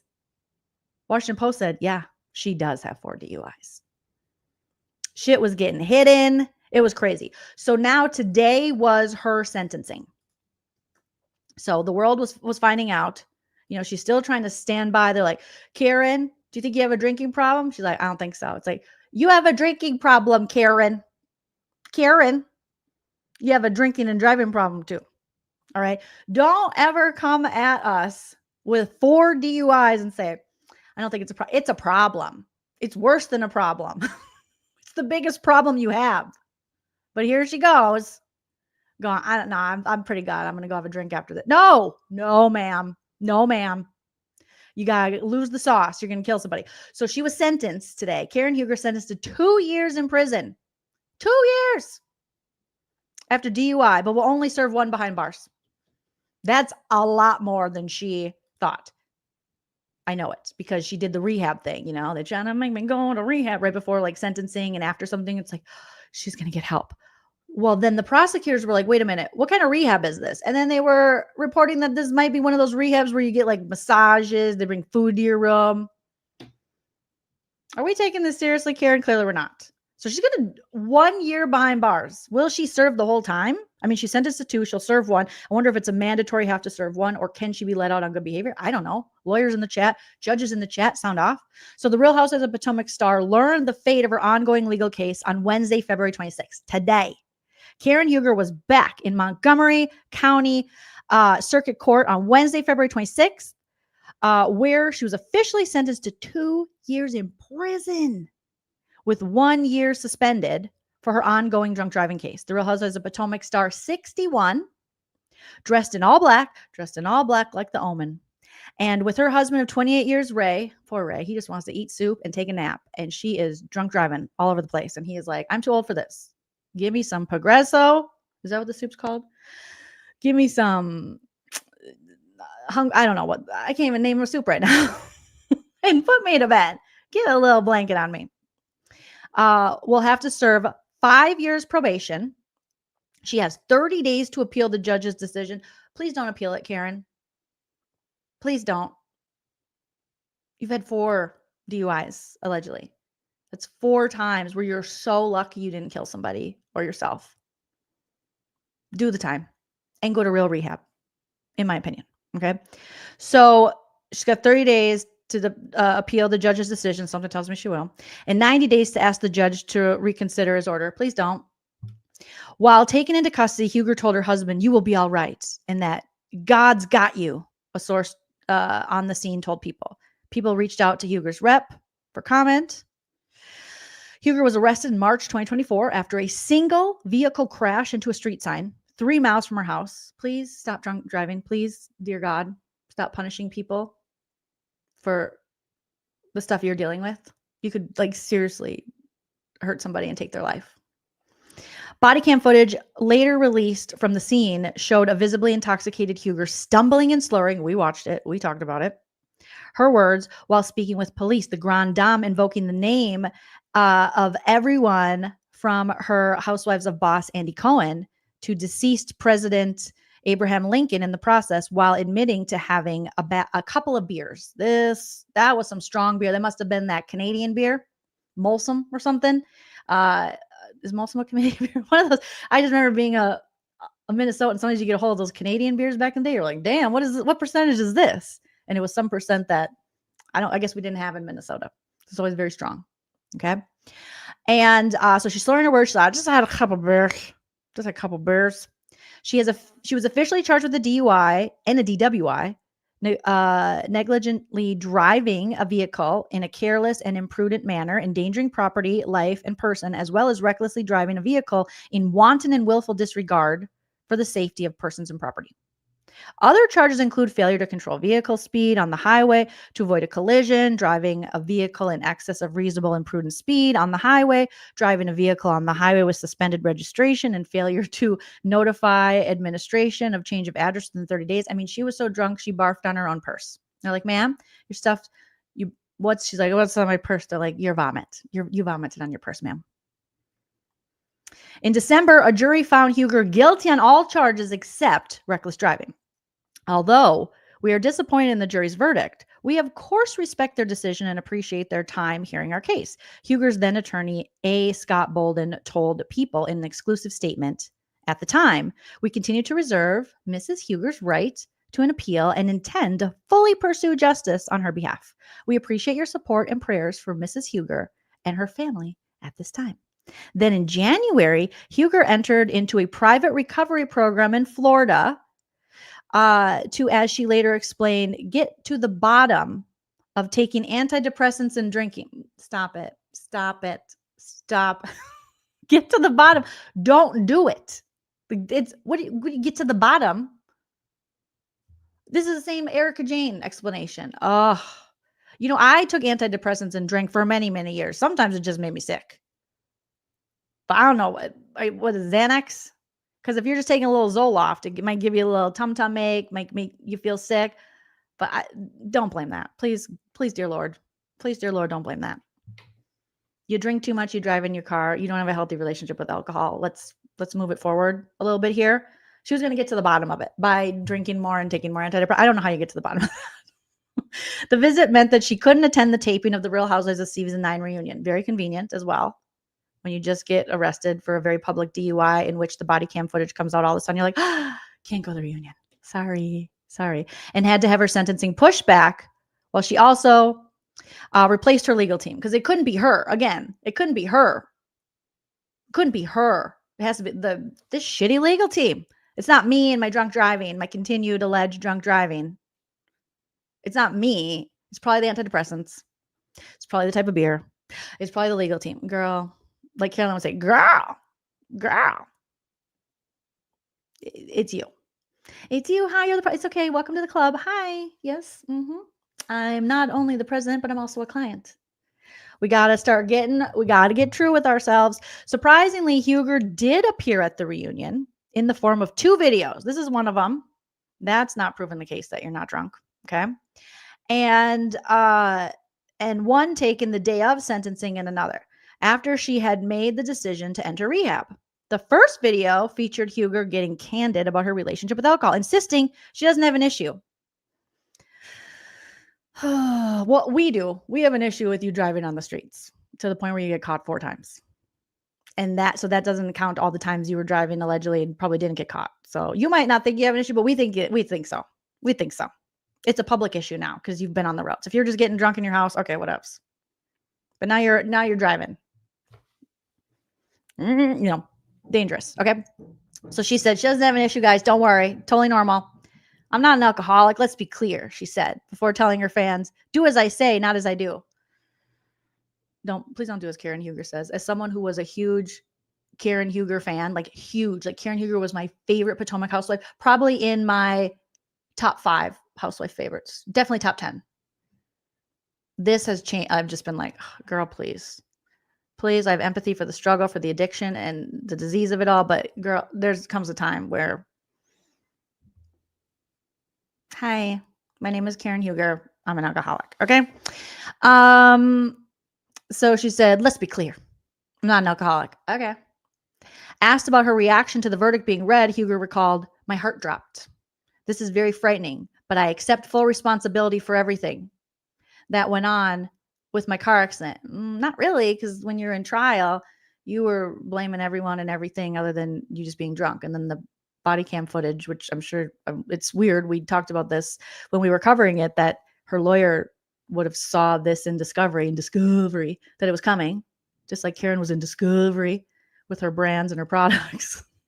They would have known this was coming up, and yet she was like, it wasn't me. She was like, Shaggy, it wasn't me. Oh, saw you drinking in your car? Wasn't me. Did you puke on your purse? It wasn't me. Is it your 4th DUI? It wasn't me. Do you have a problem? It wasn't me. She was just like, it wasn't me all the time. So she said she took full responsibility of her car accident. It was a drunk driving accident, Karen. Noting that her first priority was her family during this time. Well, my first priority is everyone else's family who's on the road. And that might get hurt and killed. Because you're just out there going, it wasn't me. I don't care about me right now. I care about my children. I care about my family. They're so hurt. Yeah, you hurt them. What is this like inability for people to take results? You hurt them. Oh my goodness. Later, Huger thanked some of her past and present castmates for their support. Cohen got a shout out too, with Huger telling him, your notes meant the world to me. They were always on time. Huger ended her message by noting that though she's known as the Grande Dame, she plans on coming back as Karen Huger only because Karen is enough. This is like a prime example of believing your own hype to the point where you think you are above justice, you're above the law, you're above it all. This Grande Dame went to her head instead of it just being like, yeah, I'm the Grande Dame.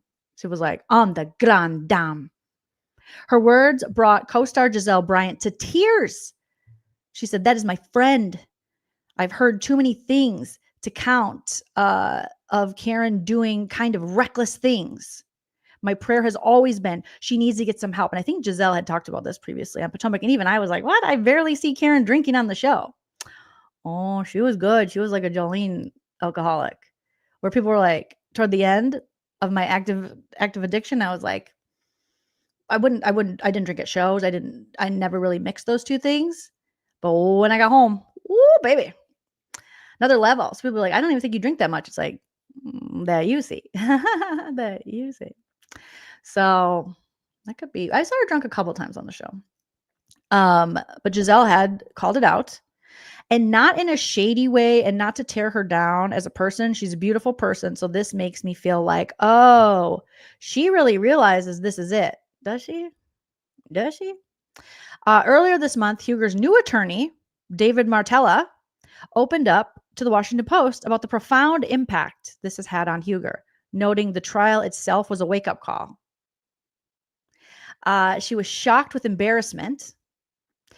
That's all ego.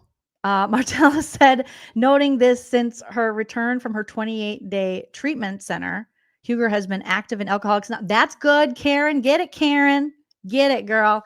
But prosecutor Jordan Kramer reportedly noted in filings obtained by the outlet that Huger had 3 previous alcohol-related traffic cases between 2006 and 2011. So within 5 years, almost every year. Oh my God.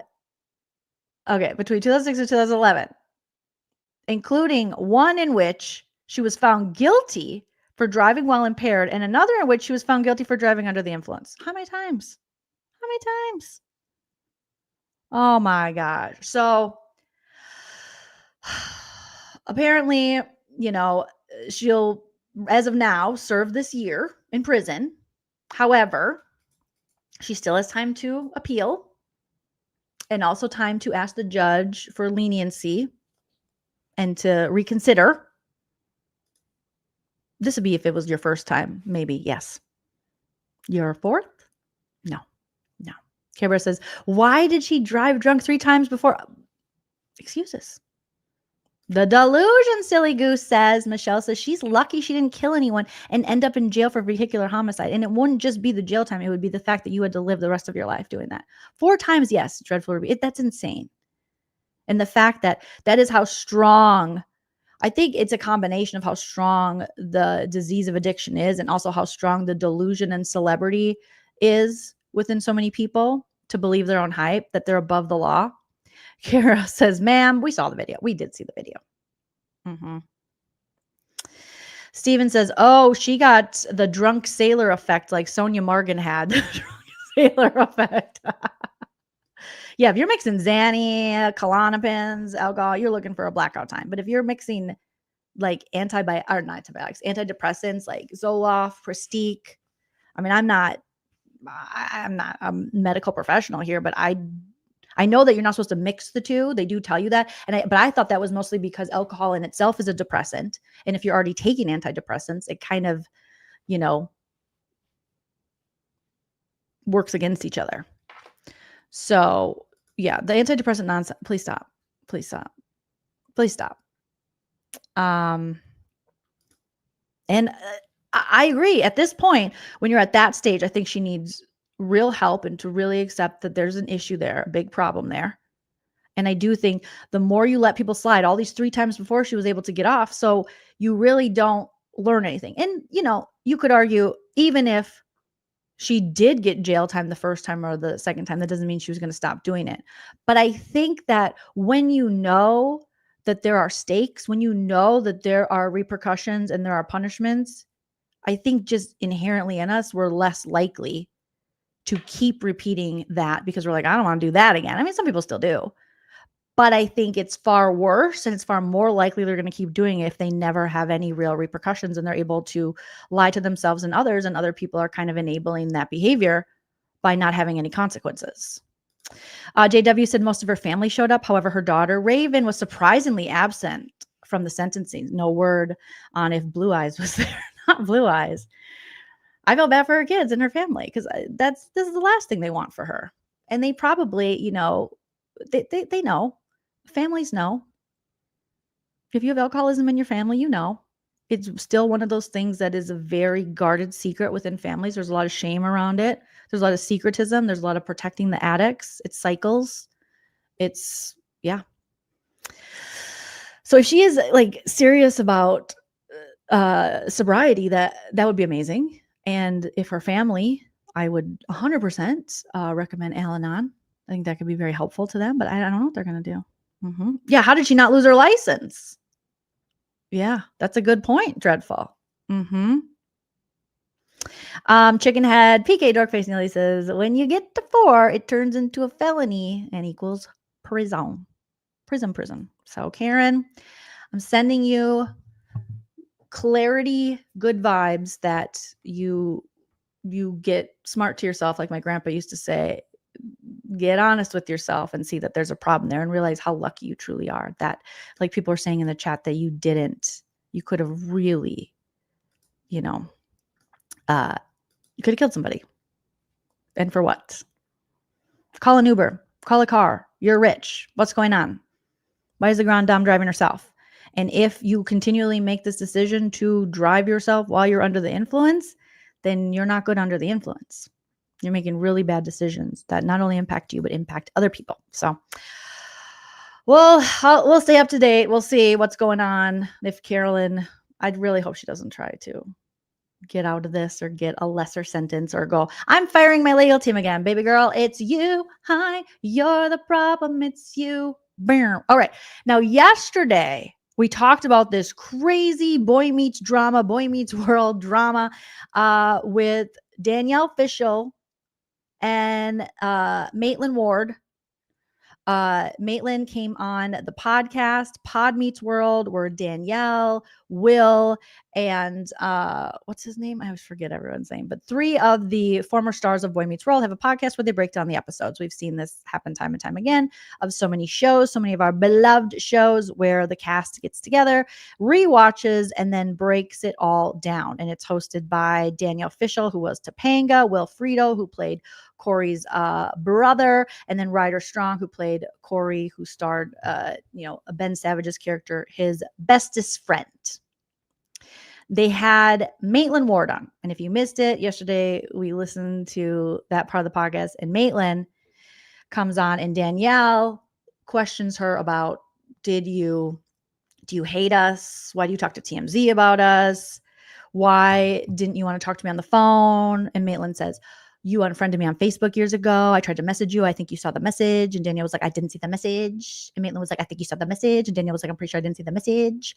And then they kind of went back and forth with one another. Maitland was no match for Danielle Fishel. However you feel about Danielle, she eviscerated her in this little debate.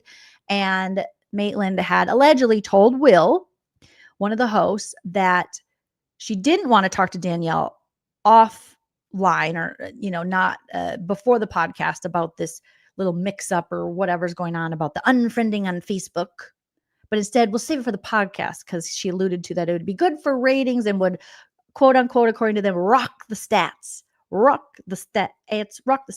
So they had a very intense encounter that we listened to that was very childish, but also made you like very full of drama, and also like we weren't supposed to be there, where they went back and forth at each other. And Maitland's like, I think you didn't talk to me when I came on the set of Boy or Girl Meets World when they brought the show back with you and Corey and the daughter. And I came to set. And she was like, I was working. I think I said hi to you. She's like, you were cold to me. The other guys hugged me. And they're like, well, we weren't really working that day. And she's like, you could have done more. We didn't even get a picture together. And Danielle Fishel's like, okay. And Maitland's like, I think it's just because you were threatened by me because I was getting so much attention. I'm doing so well because Maitland has transitioned from regular, I guess, Hollywood acting to adult film. And she has become a huge star in adult film and gotten lots of awards and acclaim.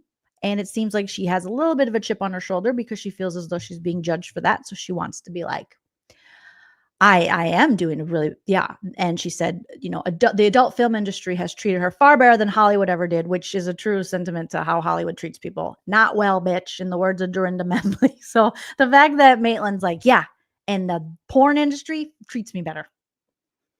And so she was, but the fact that she was pointing out that Danielle might be jealous of her was a little weird.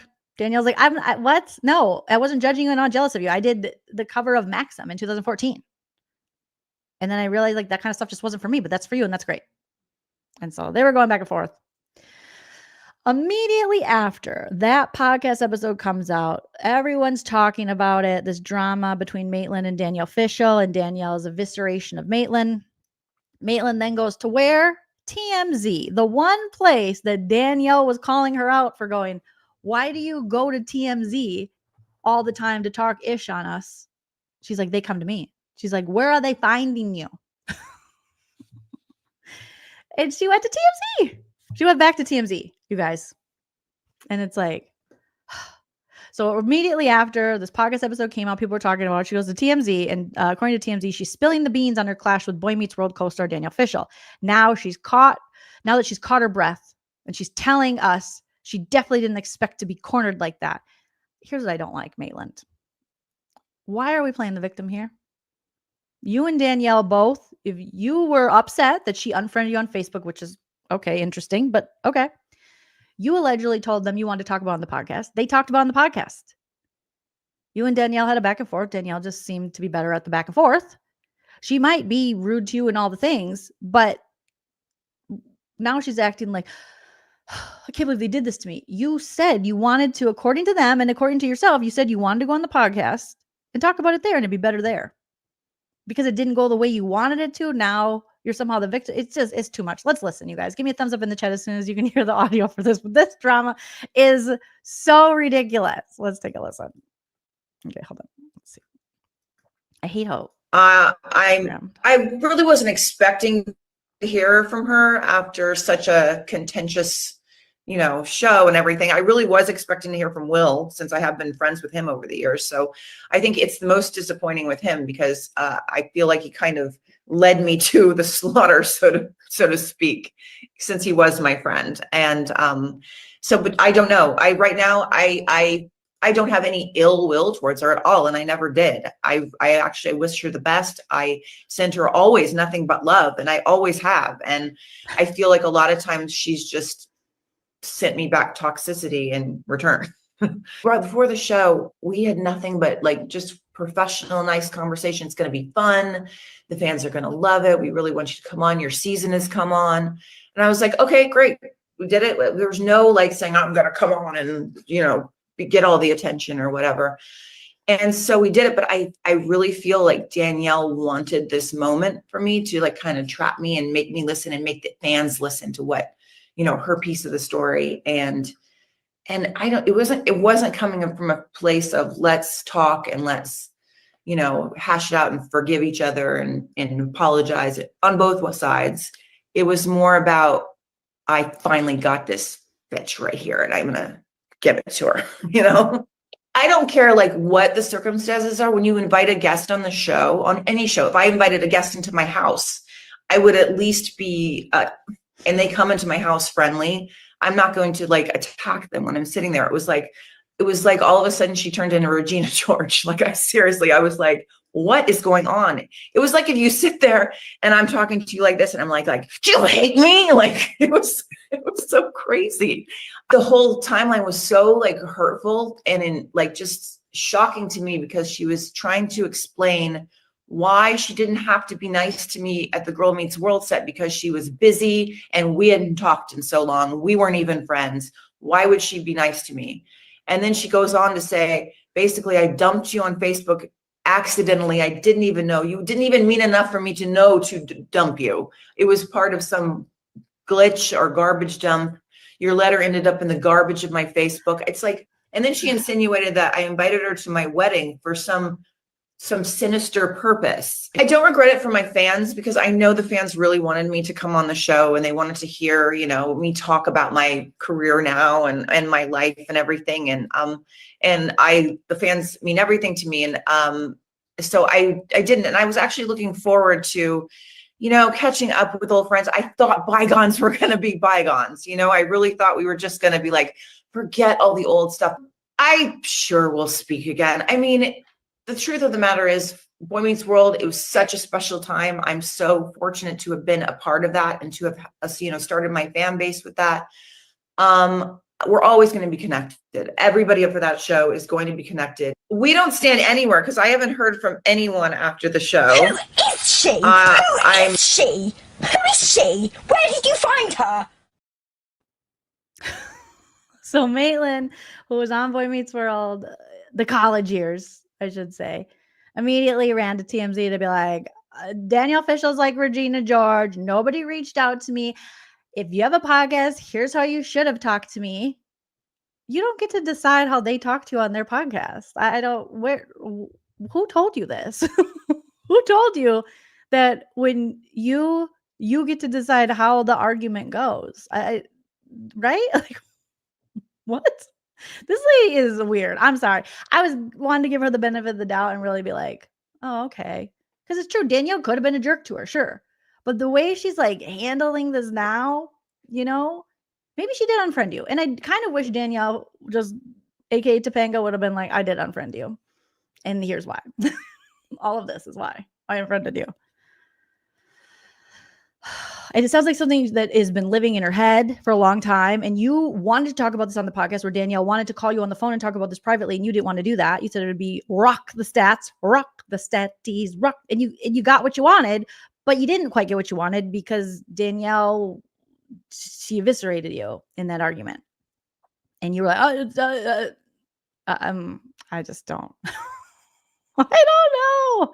It's like, I barely remember this lady, but I understand that you're like a big deal in the adult entertainment. Girl, run with that. I'm sure you've made more money than everyone on the Boy Meets World cast. Like, it's huge. You've won awards and shit. Like, why are you here trying to play the victim? Now, I do think what she's trying to do, and I was talking to Hype Man husband Chell about this, this is what Maitland, this is part of her business, OnlyFans,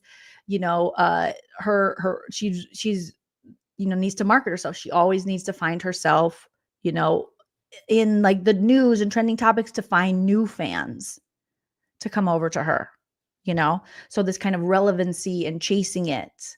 So I feel like this is totally something that she did on purpose, knowing that either way it would drop. Because I didn't know. I was Googling. I was like, who's this chick? And I was like, oh shit, she is very successful. Because you Google her and a bunch of stuff will pop up. She got like almost 2 million, I think, followers on Instagram. She's a big deal in the adult entertainment industry. And you should be proud of yourself, because she herself said that is what she wants to do. And she's very proud of herself. Well, then awesome. But I think she knows one of those, like, there's no such thing as bad press. You got to get your name out there. And she is running to TMZ. And she was like appalled that Danielle would be like, well, why are you talking to TMZ about us? She's like, and then immediately she goes and runs to TMZ. They have a podcast where they talk about stuff. And then she was calling them out saying, you're being mean to Michael, who's like the creator of the show, who they had their own experiences and issues with, and I guess called him out through their podcast. And she did this thing, which was, it was disturbing how when Danielle, she was like, she told Danielle, you guys hate Michael and you hate Ben Savage, who played Corey on Boy Meets World. She's like, and you hate Michael, and none of us would have careers if it wasn't for them. That to me was really gross. It's something I feel like that this industry and the, executives and the directors and the producers and creators, it was like a grooming response of like, no matter what they did to us, even if it was wrong. And we know that Hollywood has a bad track record with how it treats people, especially young people. Okay. And to be like, you shouldn't be, it was almost like she was saying, you shouldn't be talking about this because we owe our whole careers to them. No, you can still you should definitely call out this behavior and anything that was inappropriate that happened to you, especially as children on a set. And it almost seemed like she was going, but we would have none of this without them. So don't disparage their name. Huh? What? Rebecca M says, every time I hear about this podcast, it's a headline about how they mistreated their past coworkers. And that, like I said, that could be the truth. Real life Topanga could be a whole asshole. But the way the way Maitland's coming in, I'm like, what's going on here? What's happening? Christina, you got to give us the tea. Christina says, I was in the elevator with Topanga once. Was she condescending to you? Did she unfriend you on Facebook in the elevator? Let us know. Okay. Let us know. All right. Okay. I got to get out of here. But now the one thing that we didn't talk about, going back to the Carolyn situation, is this podcast. Now, you guys, we had listened to, Carolyn has a podcast, okay, with her friend. And it's something about, they had a Survivor podcast where they recap the episodes, and then they had a trader with a podcast under that umbrella of the Survivor podcast. And it was her and her fellow Survivor 44 cast member Carson Garrett. Now, since we talked about that, you guys, and you guys were putting me on about the given me the info, the details allegedly about Carson. And we pulled up the Us Weekly interview where it was being alleged by these gaming companies that he had stolen their idea, an idea he had talked to them about, and then marketed it himself allegedly, and basically stolen the work of these creatives who remake Survivor games and these small businesses. And so a lot of you were like, oh, I don't like him for this reason. And then Us Weekly did report on that like a year ago. Well, then we had this episode with Brittany Haynes that they put on YouTube for like a second, where Carolyn and her co-host Carson are interviewing Brittany Haynes about the traders, and then it disappeared. And some people were saying it was maybe because in that interview, now I've listened to most of that interview, I have to finish it still, but that Carolyn might have spoiled whether they were going to recruit a trader, which, spoiler alert, they didn't. Carolyn was banished. And then Danielle was then forced to pick another trader, and she picked Brittany, which she wanted all along. But we'll find out this next episode if Brittany's excited about this, which I don't think she will be. And it vanished. And then there hasn't been a new episode since then of the podcast. And people were like, Carolyn unfollowed Carson, and Carson, let me see if Carson's following Carolyn. And so there was this great unfollowing, which we know now is like, then shit's going down. Just like the unfriending on Facebook. It's even worse now if you have unfollowed each other. Okay, let me share my screen here. So they're not making podcasts. And then someone messaged me, and you guys are so funny. You're like, is Carolyn watching? Is she watching us? And we were all like, be careful, Carolyn, because you got to be careful with men, these guys who might be Leechy McLeacherson and might bring you down. As women, we got to be careful. Sometimes we can be like, oh, this is my friend, this is whatever. So I don't know if that's what happened, but here's Carson. We'll look on his and we'll look for Carolyn. Okay, so he's not following Carolyn Weger. And then Carolyn is not following him. And they haven't posted any new episodes. So something must have went down, allegedly, okay, between the two of them, where they're not podcasting together, and they stopped following each other. And these two were like besties for the resties. They seemed very close. But some of you, I've only listened to a couple episodes of the podcast. Some of you were saying that you could pick up on the tension the last couple podcasts. So who knows if that had been something that had been simmering between the two of them for a while. But it was very interesting that after we were talking about this and you guys were breaking down this Carson guy to me, that all of a sudden Carolyn and him stopped putting out episodes after this Brittany episode. So she still follows this account, which looks to be like a fan page for Carson. She follows a fan page, but she does not follow him, who was her podcast co-host.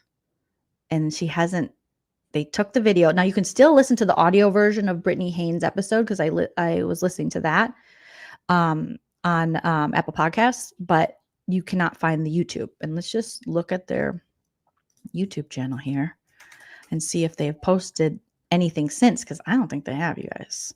And something about Let's Get Treacherous, I think was the podcast. Let's Get Treacherous.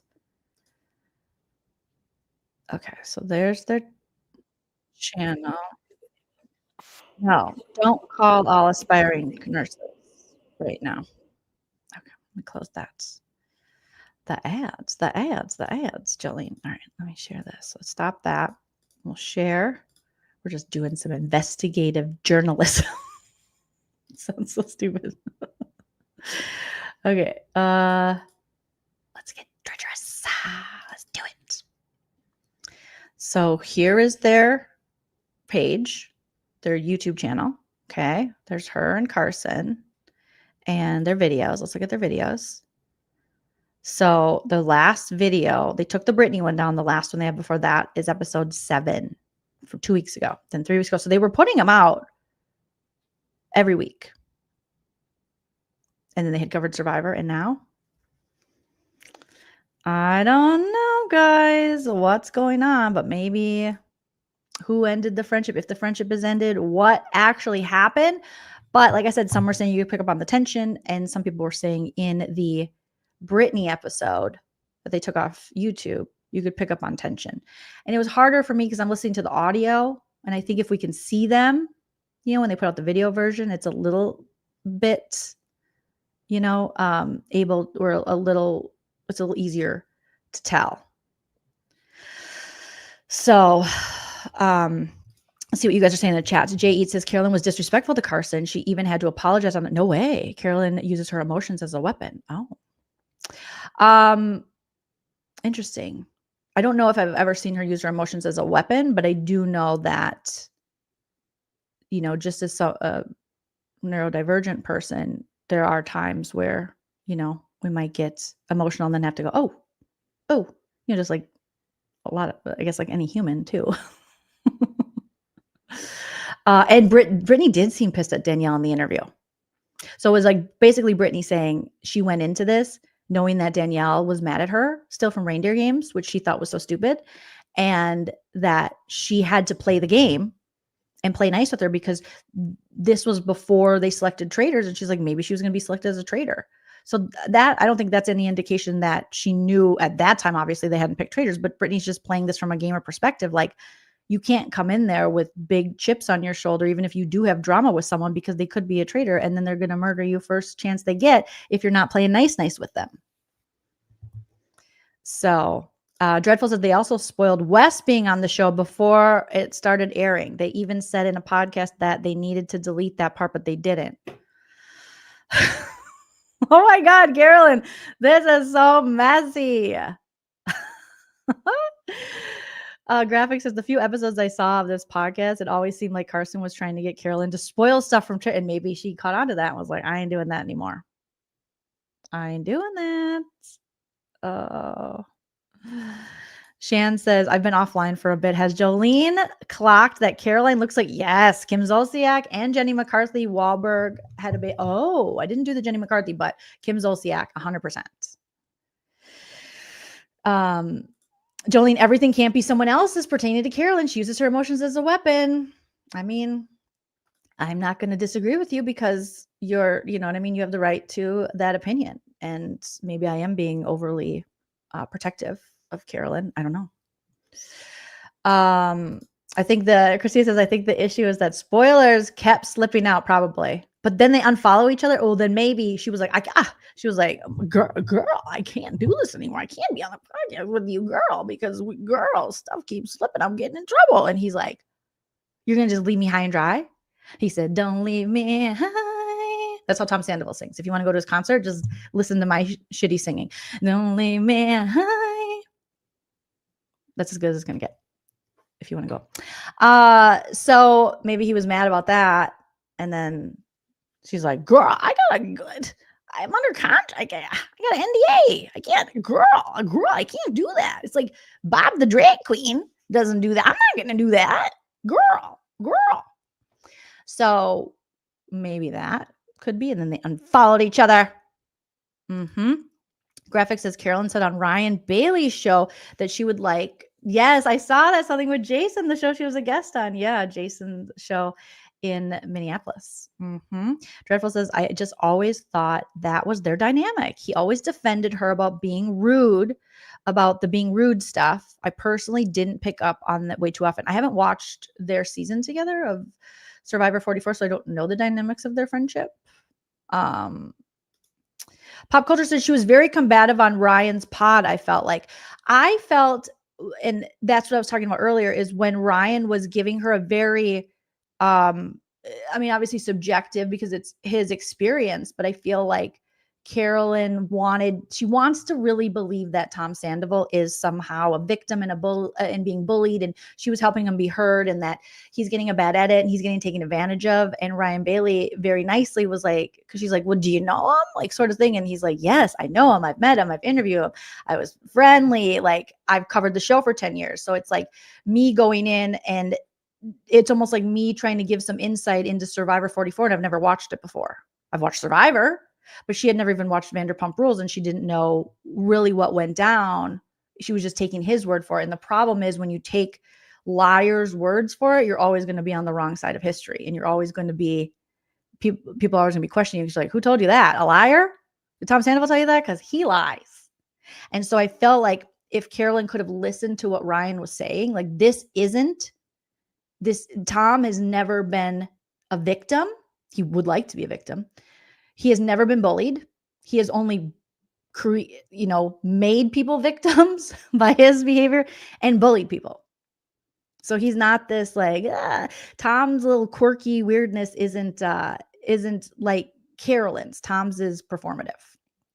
So I did see in that, I was like, oh no, listen to Ryan. He's telling you the stuff. But I think she's like, oh, okay, well, yeah, I think, yeah, he's a poor guy. No, no. So I could see that for me came off as defensive. And I do think there is, Carolyn does, she does feel as though she's not listened to and that she has to prove herself. And she does bring that up a lot. So yeah, the story, because I'm like, no, Ryan is the pop culture guy. If I'm the pop culture vulture and Christina Coca, I don't know if she has her pop culture name, and I don't know what Ryan Bailey is, but let's say he's the pop culture dad or something, Ryan knows his stuff when it comes to especially that world and especially Vanderpump, and he has his own experiences to draw from. And Ryan was a big fan of Tom Sandoval. Like big, huge, giant, big. So it's all, again, it's accountability. Similar to Karen Huger. Only Tom Sandoval's worse. No accountability. None. So yeah, I could see that. Yeah, he interviewed Tom at their house. He looked up to Tom because he was like, hey, I'm a straight guy watching reality TV. Tom seems like a cool guy because he got such a good edit on the show. They made him look like he was the little, hero almost. He literally narrated Vanderpump Rules for quite a bit of time. So that was the part where I was like, listen to Ryan. But, I think these are lessons that I'm just assuming, Carolyn isn't as seasoned. She's not a seasoned reality star like some of these people.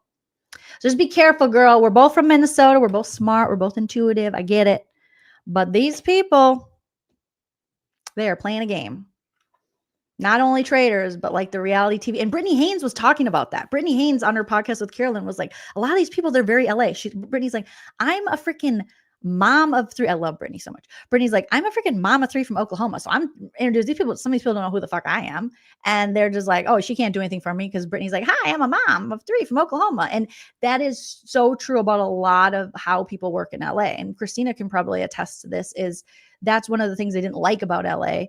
There's so many things I do like, but there are some things I really don't like. And that was some of the people, they get so wrapped up in this next opportunity and who am I talking to the right people and what you can do for me, and this climber mentality, this opportunist mentality, that you never know if you're truly making real friendships or real connections. It's all about what someone can do for you, who has heat on them, who's hot right now.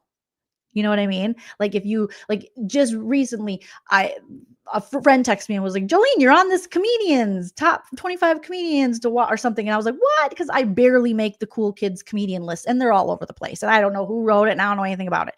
So she was like, congrats, well deserved. And I'm like, she goes, you didn't know? I'm like, how would I know? I don't know. I don't know who this person is who wrote the article. I don't know anyone who writes it. I don't know anything about this.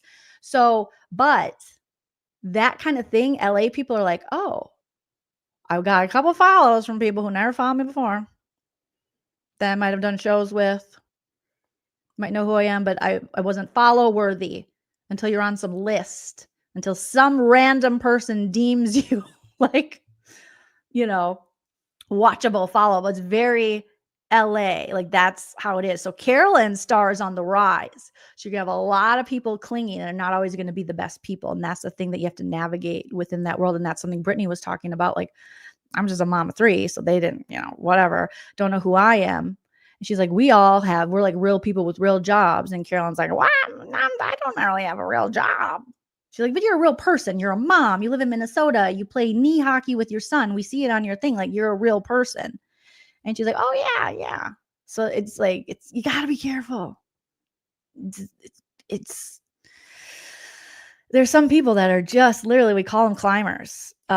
Christina says, I spent most of my time with the news industry. Oh, people, yeah, because entertainment ones have vile energy most of the time. So all the things you're hearing about, like the Blake Lively, Ryan Reynolds, that whole situation, and, kind of like bigger people working to possibly take smaller people down, or certain people have more support or more heat on them. All that shit is true within LA and within Hollywood, unfortunately. And I'm sure within a lot of other businesses, not just the entertainment business, but it is really about, do you look cool? You know what I mean? Like, do you have any heat on you? Do you have, and right now Carolyn has what they call heat on her. She's coming off as a fan favorite on the show.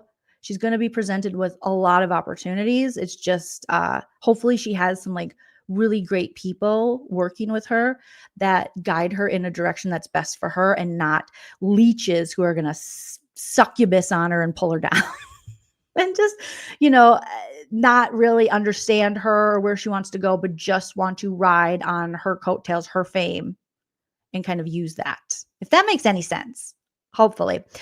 She said she felt she wasn't famous enough for people to want to be friends with her. That's a true feel. I had that feeling in LA.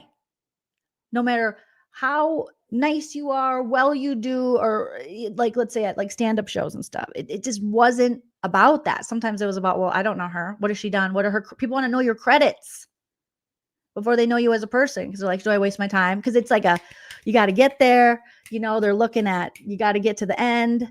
They're not looking at it. They're looking at it as a race rather than a marathon. They're looking at it in it's a lot of ways, the industry and the pressure and things of you want to get ahead. You don't want to waste any time talking to people who don't matter. And you're like, but arguably like everybody matters. And that's such an important lesson, because on your way up, be careful who you shit on, because those are going to be the people that, whatever the saying is, then on your way down. Because I'm too old. I'm too Midwestern. I don't want it that bad to be a sellout, horrible person and look at people as a commodity and be like, well, what do they got?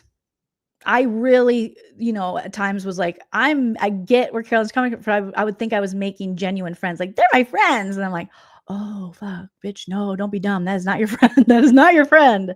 That is not your friend. These people do not support you when you're not around. These people do not, have your name in rooms you're not in. They're not shouting you out. They're looking at you like competition. And to me, I don't know if I just heard that damn song, the 1999 speech, wear sunscreen. The race is long, and in the end, it's only with yourself. To me, I don't feel like I'm in competition with anybody, because my only competition is myself and what I want to do next. No opportunity is anything people be like, that should have been mine, or I should have got that role, or I should have got this or this opportunity. That wasn't for me. And that's the only way you stay sane, to look at things and be like, no, that wasn't for you, or that you would have it. If it was for you, you would have it. It's not for you. Hope versus expectation. I hope to get this, but I don't expect to get it, and it's never mine. And if I didn't get it, it's not mine, and I have to move on. And I don't want to be in competition with everybody. For what? We don't do the same thing. And because then I can't have any real friendships. So, long tangent to say that it's a rough business there. It's rough. End Up says, when I lived in LA, I always introduced myself as the basic friend with a normal job. Because it is kind of normal. People go, oh, and what do? Do you work in the industry? Like, that's one of the first questions. And you're like, oh, and I'm a stand-up comedian. They're like, oh, okay. Where do you perform? Have you been on anything? What's your name again? Like, why do I have to give you my resume? But you never know who you're going to meet that is like casting or something. So it's fucking crazy. Christina says, also people would be like, you should do a news story on me. Yes, I bet. As a journalist, you should do a news story. Like, ma'am, sir, who are you? I'm sorry. Wait. Lucy says, Carolyn was cracking me up the other day when she saw herself and said, oh, I'm starting to get that look, that too much filler housewives look.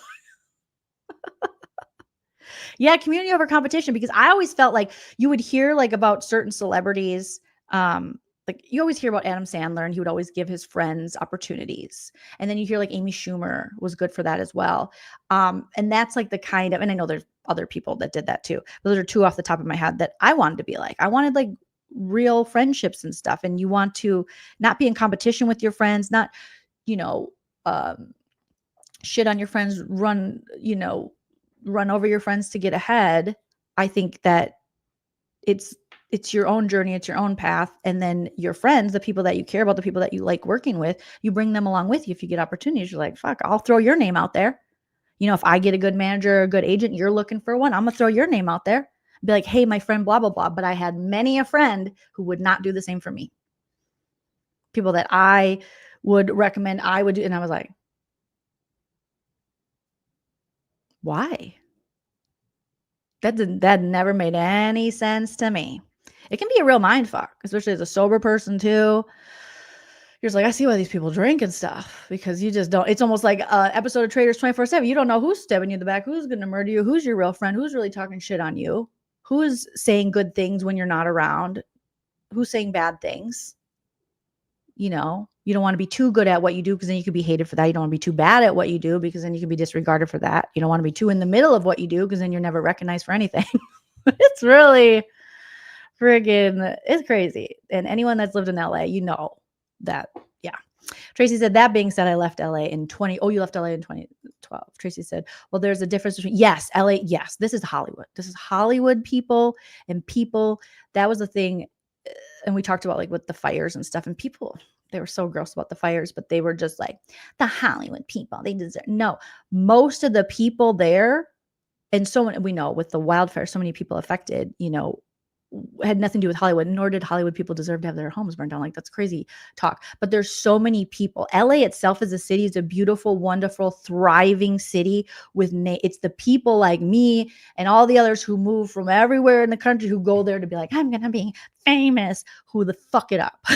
But the people who like grew up there, from there, natives, live there, the real ass people, there's a whole huge city of the realest people. And then there's this little bubble of the entertainment industry. And you can go there with the best of intentions, but sometimes it might lead you astray and make you something you don't, or someone you don't want to be. And there are some good people, obviously, in the entertainment industry. But yeah, there's a difference, like Tracy's saying, from the LA residents, LA natives, than the people that you know, are there to get famous. Jay says, Joleen, do you think Karen will get time knocked off and she'll be out in 6 months? Kind of, yeah. Also, will she take her wig off for jail picture? I don't know. We'll see. Well, she had that one sliding. Still one of my favorite Potomac scenes. It was so funny. But yeah. All right, you guys, 2 hours again. I said, I'm going to do 1 hour and then I'm going to go work out. And I think it's because my parents are here and we're going to go to the gym, and my dad is my trainer while he's here. And I think I probably did 2 hours because I don't want to go to the gym, but I have to. Okay. Because I need to develop core strength, apparently. Who knew your core was going to be so important as you get older, ladies? But yeah, apparently that's a big deal. You got to weight lift, and your arms aren't supposed to jiggle when you wave. And you're supposed to be able to like get up from a laying down position easily. What? Who made these rules? You know, and I got to wear plantar fasciitis socks to pull up my toes at night to create an arch, because apparently gravity, time, weight, all the things have made me flat-footed. So if that's hot, you guys. Well, you guys are wonderful, beautiful pumpkin spice babies, and I appreciate every minute you were here. Shout out to Down the Rabbit Hole News for making an appearance. Thank you, Evelyn, and all my members, everyone in the live chat. Shout out to Christina Coca staying with us through the live. So good to always see you, girl. If you guys aren't already following Christina on Instagram, please do. Or if you aren't subscribed to her here on YouTube, please do. And I'll be back later, definitely tomorrow. Maybe tonight if I feel sassy again, I'll be back. But smash that like. Please comment on your way out. If you're not already subscribed, get subscribed. We're on our way to 50K. And follow me on Instagram. I would love to hit 10,000 followers on Instagram before I die. I don't know if it's possible, but we're going to work at it every single day. All right. Have a wonderful day. Wish me luck working out. And always remember to enjoy yourself. It's later than you think. Bye. No, that's not bye. If you like what you see.